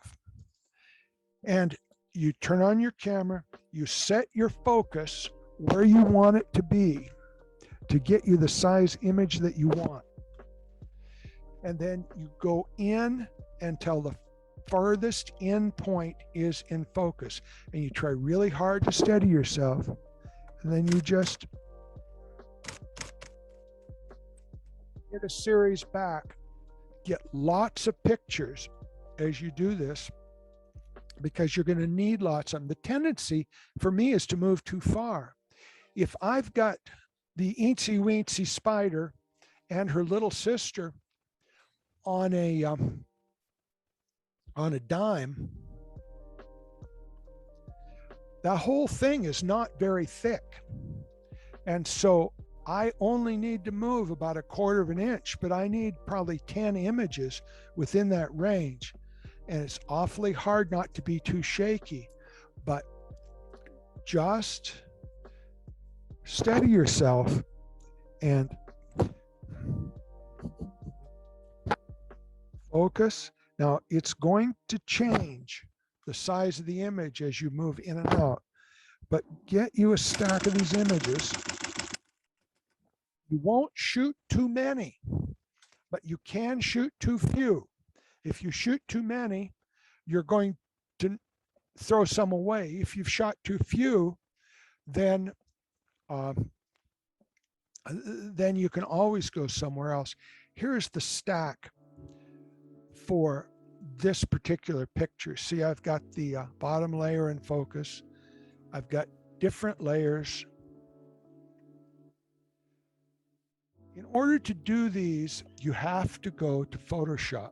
And again, I'm going to Your tell you, my screen's not shared. Photoshop is jammed, so I can't go to Photoshop with these. But you get them all in as layers, you align the layers, and then you click on Edit, Blend, and see what you get. Maybe you get something good, maybe you don't, but that's how you do it. Now, I wanted to get closer. You know, a dime is pretty small, and your sensor is a little less than an inch high. So I've got 7/10 of an inch a dime in this Your picture. screen This isn't is shared. pretty much 1-to-1. Oh, screen's not shared. Got to fix that. Thank you. Whoop, there we go. Thank you. About 7/10 of an inch from here to here. Your full sensor is almost an inch. So you can see this is almost 1-to-1. And you can also see that Roosevelt cut himself when he was shaving. But I wanted to get closer. And so I used the big lens. This is my wife's microscope. It works really good. I can mount my camera on top, focus it here, and look through these different objectives, although the close objectives are, you know, really hard to work with. See, I've got it set up so I can see in here. This is what it's meant to take pictures of. This is a photomicrograph of gum tissue from a dog. But that doesn't mean that when she looks the other way, I can't play with it. And so I put the eensy weensy spider and her little sister underneath the microscope. And I got pictures that look like this. Now, these are the full stacks that I got. These have never been seen by humankind before. Eye to eye with a spider. Now, this is the spinnerets where the silk comes out. This is looking into the mandibles up at its eye. Another front view. Now, I was going to show you another trick, but since Photoshop is dead, I can't show you how to put frames on these. But basically, the easy way to put frames on is to bring them into Photoshop and then increase the canvas size. How much do you increase the canvas size? Set it to percentages. And then if it's a 4:6 proportion, let's say you wanted to put this on there, you would increase the height, since it's the smaller one, increase it to 112%. Now, that's 6. The wide one, since you got a bigger number, you increase it to 108%. That's going to give you the same amount because they're proportional in a 4:6 image, and it will lay a frame like that around it. Boy, have I rattled on for 2 hours. I'm going to stop. Does anyone have any questions or want to talk about anything else, or was I not clear, or what do you think? Did I just kind of ramble on and nobody got anything out of it because I was talking to myself? Well, speaking for myself personally, Max, I picked up a lot of helpful tips. I appreciate it. That macro photography at the end was freaking incredible. I really like that. That's one of my points of interest. But I did learn a lot of things tonight. I appreciate it.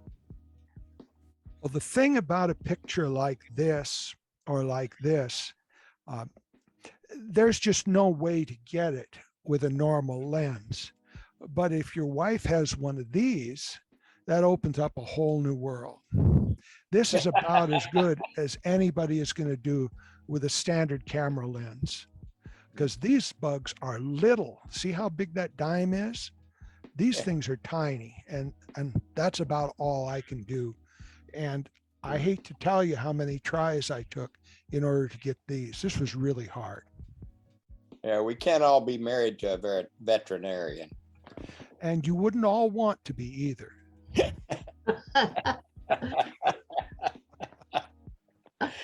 Well, I Max, thought you had done that with focus stacking, but you did it with a microscope, huh? Well, I did do it with photo stacking. Let me go back here and show you the stack. Whoop. This, let me go to grid view.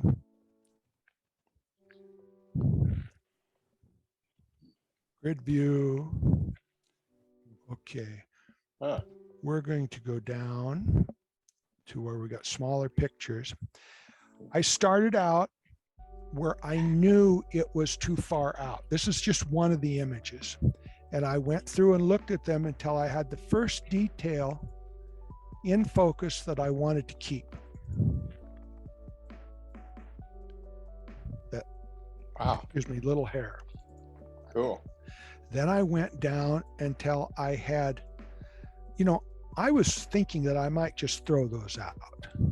So I went down to where I had another detail that I thought up here in the corner, this leg, would more likely to be a keeper. And I stacked each one of these stacks separately. See here, this is the result of one of the stacks. Now, this is where I got the idea of doing frames. Even when it's on a microscope and nothing has moved, the fact that you're coming in and out means that they're not going to line up to completely fill the frame. And I like the way this white was coming in on the side. So I stack this in sections. Here's the next section. Good night. I'm getting closer. That's the end picture for that set. And then when I get down here at the bottom, I got all of my single sections here. Anyhow, and then I did one stack of the ones from the different sections. And that's kind of where I'm coming. That's what I get when I stacked all the different sections. And then I cropped and did a little cleanup, and that's how I got to the end. But there must be close to 100 shots. When I had this thing on the microscope, I'm adjusting this focus wheel like about from here to here, like about 1 notch. These were shot with a 4x objective. I also shot some. These were shot with a 10x objective. I really couldn't go any further on images this large and get things that were half decent. Anyhow, it's just one more toy. That's incredible. That's a lot of work to do that. And then some fantastic images. Good job. Well, thank you. Yeah, I thought he was cuddly. I don't know about that. Well, I think I'm about out of wind, unless there's something people specifically want me to talk about. We've had a long meeting, and thank you for coming and listening. And if there's any of this that you want me to go over again, shoot me an email or whatever I can do to help. But the problem with Photoshop and Lightroom too, to that extent, is there's a lot of things that they'll do, but you kind of have to know how to find the tools. Yeah. Thank you, Max. Well, Max, I just wanted to say I wouldn't say I absolutely followed everything you were talking about. And I too, you taught me some things or showed me some things that I really didn't know about. So I really appreciate your efforts here, and you put quite a bit of work into this. I appreciate it. I love this bug pictures. Those are cool. Those are really awesome. I wish I had that microscope to play with myself. I'm Well- sure everybody knows that Matt is recording this and he will do a little bit of editing and then it'll be posted on our YouTube site. So we can view this and review it and go back and learn for a long time to come. Well, and if you find that you want me to do a more abbreviated session on a specific part of this, well, that's probably going to be easier than trying to do such a broad brush. Yeah, we probably will ask you to revisit that at some point. If I could advise you just a few things to do, download those brushes, download those skies, and go get that TK7 panel. Now, on the handout sheet, I listed how you can get the TK6 panel, the prior version, for free. But if you can afford $29, you get the most recent panel, and it also comes with some videos that tell you, really quick oversimplification of how to use it. It's well worth it. I use that on almost every image I work. Yeah, I bought the TK7 panel after Bill Leach made his presentation, but I Googled promo code for TK7 and I found a 15% off code. So try that.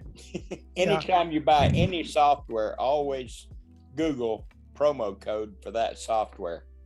I would bet there's a promo code on Matt Kay's website. Yeah, you're probably There right. is. Yeah. So that's my pro tip for the week. Well, 15% off $30 is that much, but it's still only $30. That's true.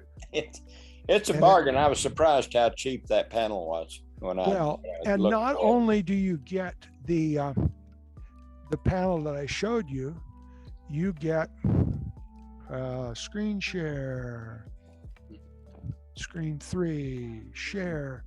You get this little number too, which has a lot of your other functions in it in a format that you can find. And down here, if you click this button, well, my Photoshop is froze, so I can't show you what happens, but it opens up with some clarity, some dehaze, and those are better because you have more flexibility to adjust them in Photoshop than you have in Lightroom. And then there is another action that he has called, I forget the name of it, but it's basically a brighten up, increase contrast, increase saturation. And if you adjust the fill level, you get all kinds of different effects. And I've had an awful lot of fun with this. That's a picture that I made doing that. I mean, it's just really well worth it. Now, it's not that I'm into pathology of domestic animals.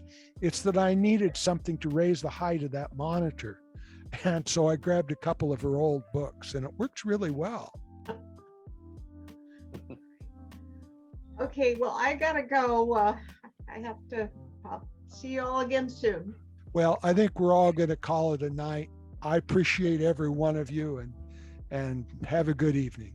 All right. Thanks a lot, Max. Bye-bye Thank you, now. Max. Good night, all. Enjoyed it a bunch.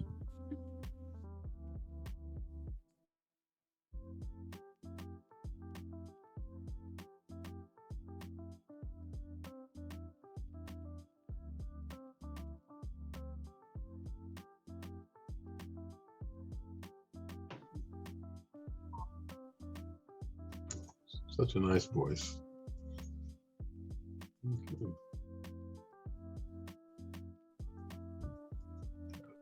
Okay. Looking forward to the presentation tonight.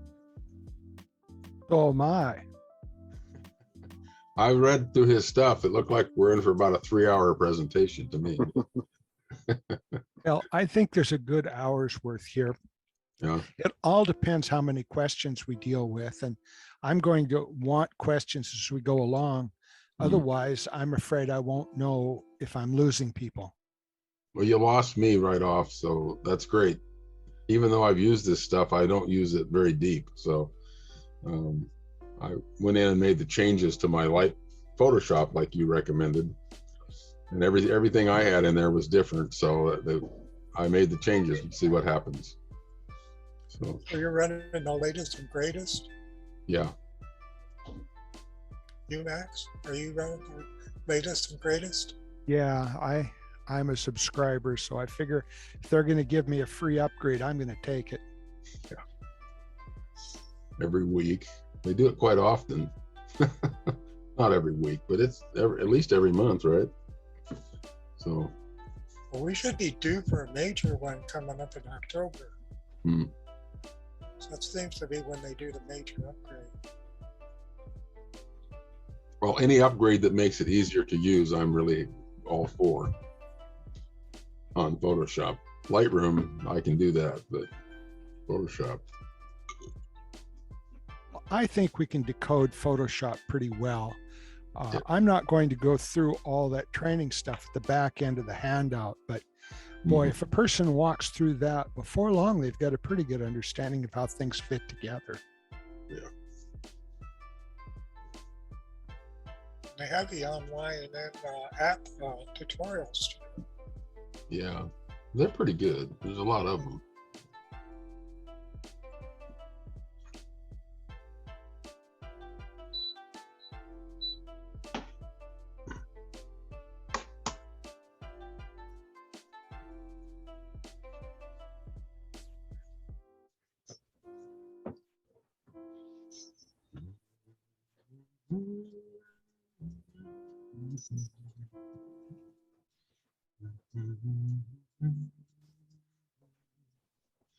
Okay, I got it. Oh, How are you doing tonight? I'm doing all right. Still kicking.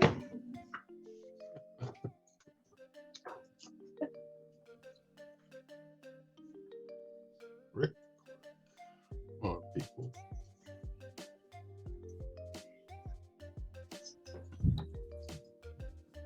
Oops. Uh-oh. Good evening, Rick.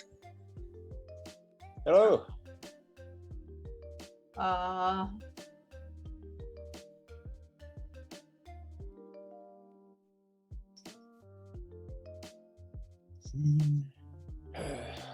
what the heck is going on? I got a strange thing on my screen.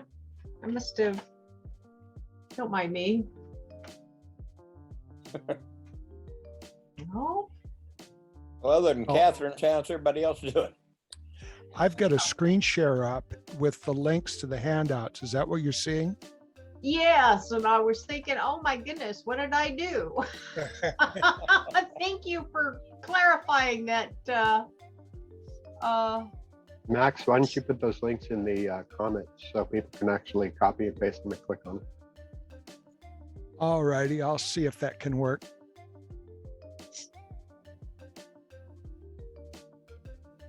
Okay. I'm gonna hide me.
I just shared the links that were from the meetup page, the ones that I opened to look at the actual pages from the drive.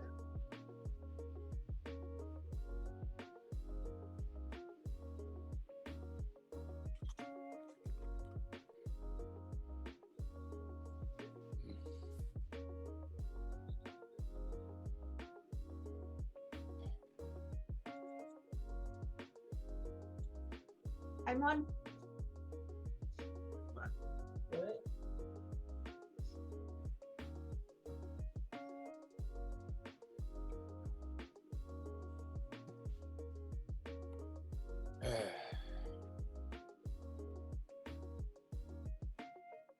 Sorry, my son wanted to know what I was doing.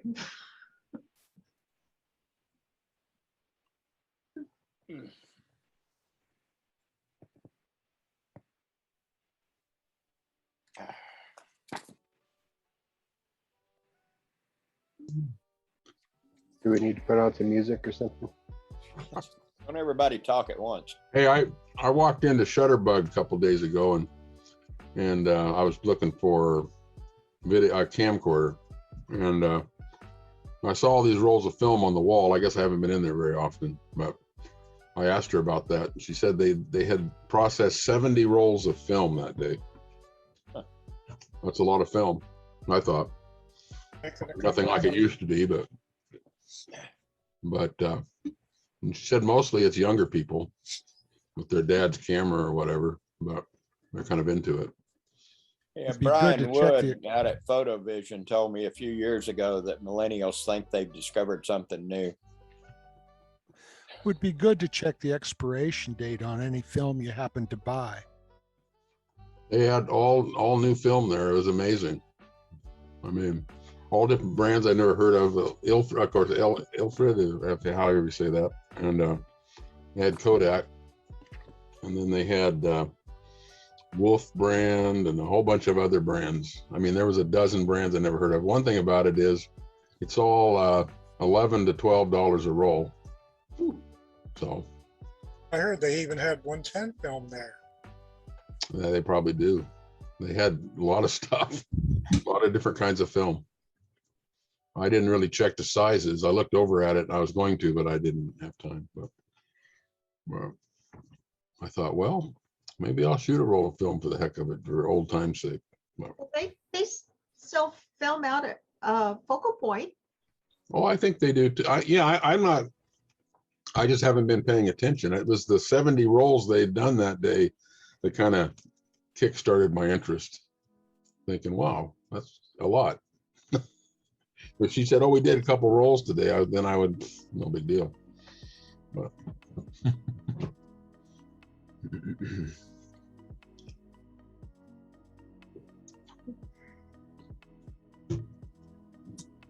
I don't need another hobby. So I'm gonna try to maintain my distance, but I may try it anyway, just for that. Not that I haven't done thousands, hundreds of rolls in my life. Jeez. I've been going through old pictures and boxes, and there's not very many good ones in there. When I took a roll of film, man, if I had 3 pictures out of 24 that I kept, that's really good, generally. So, of course, they were a kid. Ansel Adams said if you got 5 good photos in a year, it was a good year. Well, I didn't have any good ones, but ones that are acceptable. Okay. Oh my gosh, what a mess. I tell you, I got boxes and boxes of stuff I need to go through, and I end up with the garbage bag just completely full. You know, the only problem is that I don't get the negatives in there too. That's the big problem. They're still all piled up. God, because I don't want to try to figure out where's that one that I liked. What strip on the negative is that one? And I'll be at it all forever. So, yeah. I went back through a bunch of old digital photos recently, just cleaning out, culling. I found photos that I remember looking at the time being really proud of, and now I look at them and say, what the heck were you thinking? I keep one from each one just as a reminder. The rest of them go in the trash. Yeah. I need to do that. You know, when someone asks me how many pictures do you have on your hard drive, I say, well, I have at least 1 million. Well, you know, I don't have. There's not enough time in my life to go through those and discard all the bad ones. So they just sit there. You know, I just put them aside in a separate hard drive I never look at. So I don't know what to do. It's storage is cheap now. Yeah, I know, but it's a disaster. It's a hidden. I don't know. There's got to be some good pictures in there somewhere, but oh my goodness gracious. May have some treasures there that some future generation will find and make a fortune out of. You know, my kids are never going to want to look through all those. So I better do it now, huh? I got, let's see, I'm 68, so I got 2 more years before I die. No. Okay. Means I've been dead for 4. Don't do that. Maybe I've been dead for 3.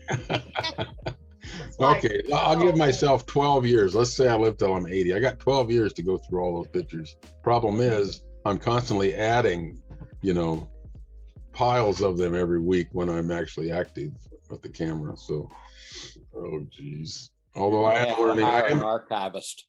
Yeah. I am learning to go home after a shoot and, you know, delete out 80% of them. If I do that at the beginning, I wouldn't have this mess. So it's not that hard. I think I've gotten better at getting rid of a bunch of stuff. When I finish working on some photos from my shoot, I go through and I delete everything I don't think I want. Right. And then I try to get some keyword tags on them. Yeah. You know, it's a terrible hobby because not only that, I need to delete a few camera bags as well. And lenses, I got way too many lenses. You know, it's insane is what it is, you know. So now I have a question. Which is more important to purge? Pictures or email? Well, I think my provider purchased my email anyway, so. Well, that's. Pictures are far more important to purge because they take a lot more space on your storage. Well, yeah. I will say when someone says I emailed you yesterday, and I think, oh geez, I got 50 emails yesterday. You know, no wonder I didn't see it. You know, and if I wait 3 days, it's 150 emails to go through. So I need to. I don't know. Are you getting a lot of spam? I try to go through and mark stuff as spam, and then things that, you know, you want to view something online, so they get you to sign up and get your email. Oh yeah, there's a lot. There's a lot. So I try to go in and unsubscribe from that stuff. Yeah, it's bad enough the ones I want, they just bury me. But yeah, it's a good idea to have more than one email address. I have an email address that I use when I know I'm likely to get spammed. And so all that stuff just gets automatically sorted into that pile. Yeah, it's a good idea. Yeah. I haven't used it like that. I have about 4 email addresses, but I haven't been very good about that. So, but anyway. But then you got to remember to look at each of those. I got photography on one, I got plant stuff on another one, and I don't always look at both of them. And I miss meetings and too unorganized, I guess. God, who knows how many emails you've missed from Arabian Princess?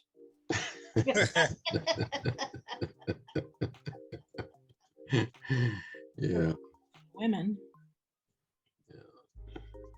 Yeah.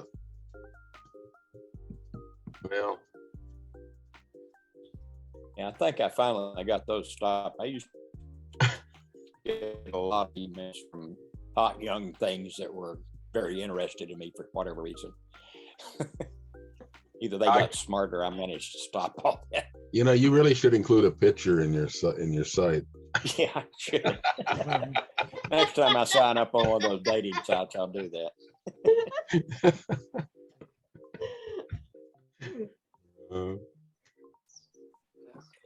Sorry, that amused me.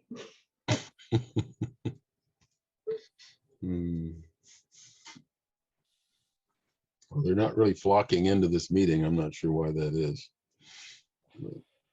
Maybe they found out who's leading it. Is it supposed to start at 7? That's right. The party starts at 7. Oh, we got lots of time. Okay. Yeah, They're all eating. Everyone's eating. They're not done eating yet. So. I've had a few people that have asked me for the link, so and they're not here, so hopefully they'll show up. They probably will. They probably will. It's a good subject. Everybody wants to know. Well, I think that Max actually pointed out a good point, though, with the appearing or feeling like it's the second day of the week rather than the middle of the week. Yeah, I was a little startled when I realized it was the next day. Yeah.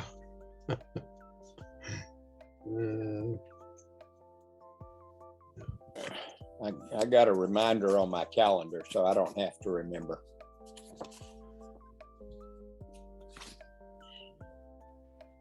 Although coming home from the fair yesterday, I was dreading the meeting that night, and Sean reminded me there was Tuesday yesterday. We had a long day. Yeah, I'll bet. Yeah. 10 till, well, about 9:30 until 7. Wow. So how was the attendance at the fair, Rick? I haven't seen a total, and I didn't go outside Columbia Hall very much. I don't know. Seemed like it was slow inside our building, but well, we did go out to eat a couple of times and looked like pretty normal traffic when I went out. I don't know. Robert Finning was trying to find some stats this afternoon, and they haven't listed anything on the fair site yet. Well, the way I tell is I go to the Oregon Dairy Barn. I get an ice cream cone, and this year I was the second person in line both times I went, which just tells you that I went twice at that day, because it's one of the better deals. Yeah, I had 2 milkshakes, and I think I was second in line once and about third or fourth in line the next time. At the Marion County Fair, I was like 40th in line, and it was 90 degrees out. So yeah, and it was really nice, the day I went, and I just walked right up and got it. So that really tells me something about how many people are there. That's a good point. Oh. I heard the concerts were packed, which is wonderful news. Super spreader events.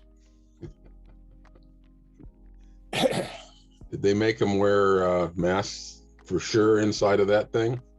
The reports that I read, maybe 10% had masks. Oh, they said masks were required inside everywhere, and it was a constant battle the whole fair. Oh yeah. They didn't have the personnel to enforce the rules, so I think they're trying. There aren't too many people who want to get beat up for trying to get someone to put a mask on. No. It's not too hard to show somebody the way to the gate. Well, the problem is that would have been 60% of everybody who was in the fair. So most days. I guess you're saying if they told them to put it on or go to the gate, they'd probably put it on. So, but yeah.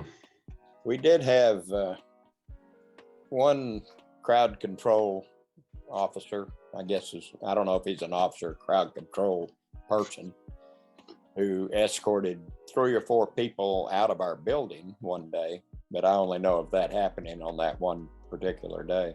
With Max's presentations. The head of the creative living department sent an email out and wanted us to submit a report, and she got mine this afternoon. I hope she's wearing earmuffs. I wasn't happy and let her know. But she asked for good and bad. Couldn't think of much good.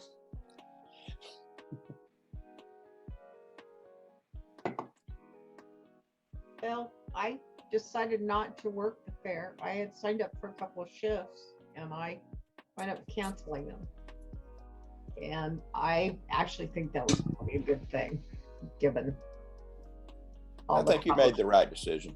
Yeah, I was like, so, and my friends and my son didn't want me to do it, so. Well, you made up for it today. Well, I did help get it ready, and I came and helped with pickup today, so. Yep. We had it there, Candace, Kay, and Rick, and James, and Sean, and myself kind of carried the load during the fair. Yeah. But it wasn't, since traffic was less, it wasn't really that bad. It was just the aggravation of the anti-maskers. And Well, I hate to say this, but it's called natural selection. yeah, Yeah. Which is kind of a mean way to put it, but. oh, good. David Fuller's here. I meant to call him. Hi, Dave. Hey, Dave. Dave, hi.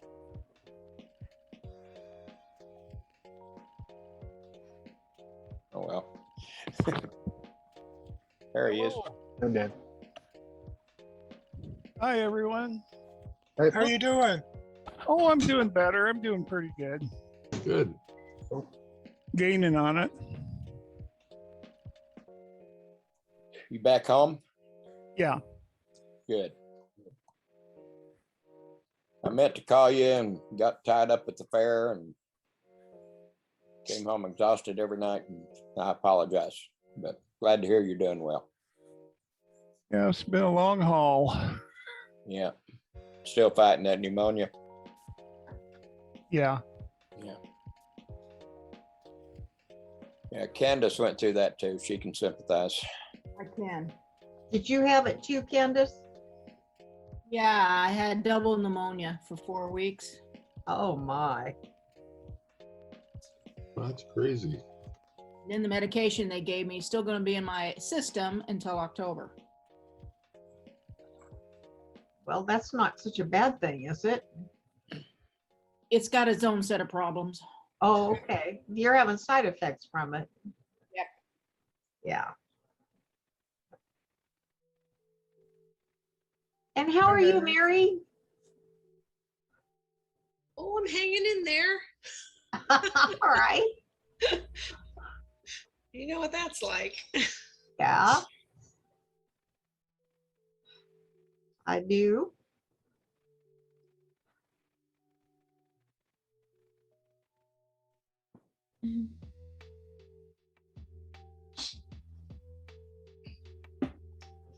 So Dave, are you just at home and taking it easy still? Oh, no, I've been working. Can't make Dave stay home. And how are things at the temple? Kind of quiet, kind of like the Maytag repairman. Well, that's okay. You probably need a break right now. Well, no, today 2 people called and canceled events for this month, and yesterday a couple. Oh, Yeah, we're, dealing with that, huh? yeah. Okay.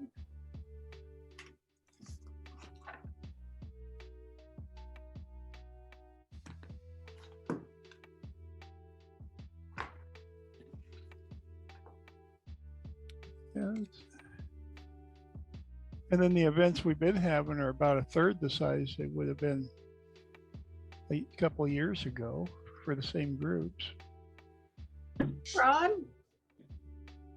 Hi, Rick. Hey, Rick. Hi, Ron. Hi, Vincent. Yes. Welcome aboard, Ron. Good to see you. Yes, finally. He's been threatening to show up and he finally made it. Yes. I did. I always seem to have something else coming up at the same time, so. But I'm here, I'm glad I'm here. We are too. We're getting ready to get started in just a few minutes, and Max is going to enlighten us on a whole bunch of stuff. How do I Figure get it my out, name? Max. You probably can't see it here, but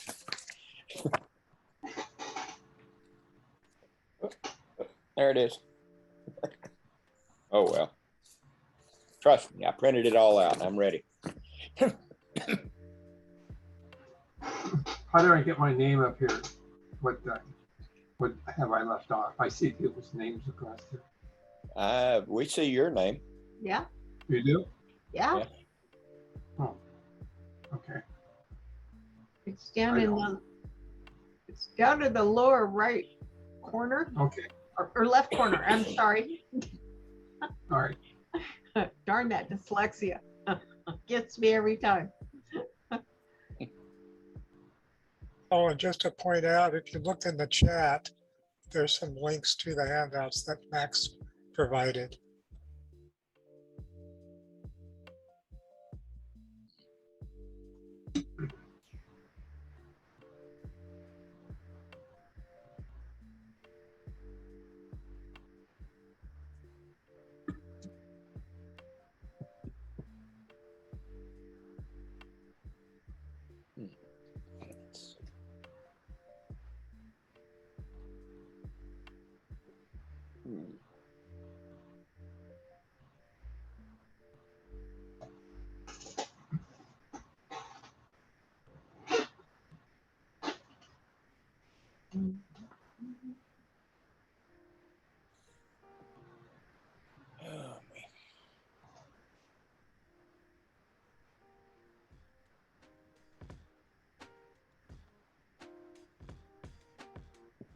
I talked to a couple of people at the fair who were former members, and I asked them if they were going to be coming back, and they said, when you start having real meetings, we will.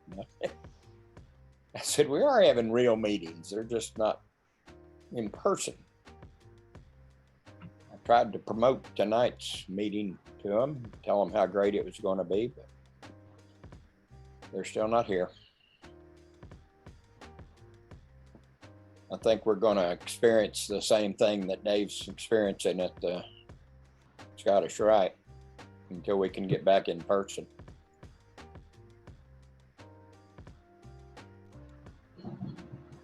Boy, this has been a long haul. That's all I can say. Yeah.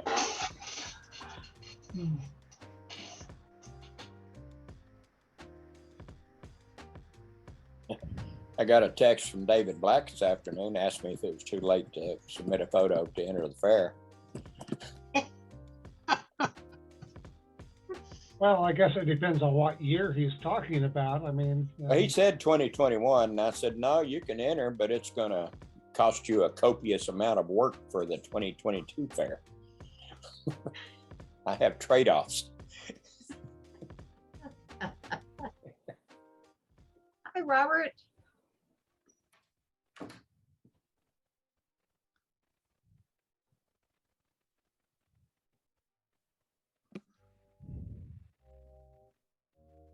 Robert can't decide if he's in or out.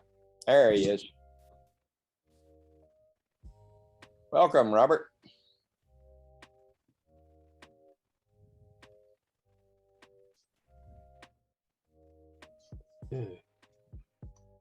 Oh, and Rick Mayberry. Robert joined our group this afternoon, paid his dues, but I didn't see a member request, and he's not listed on our list, so I'm not sure what's going on there. I checked the account, and he did make the payment.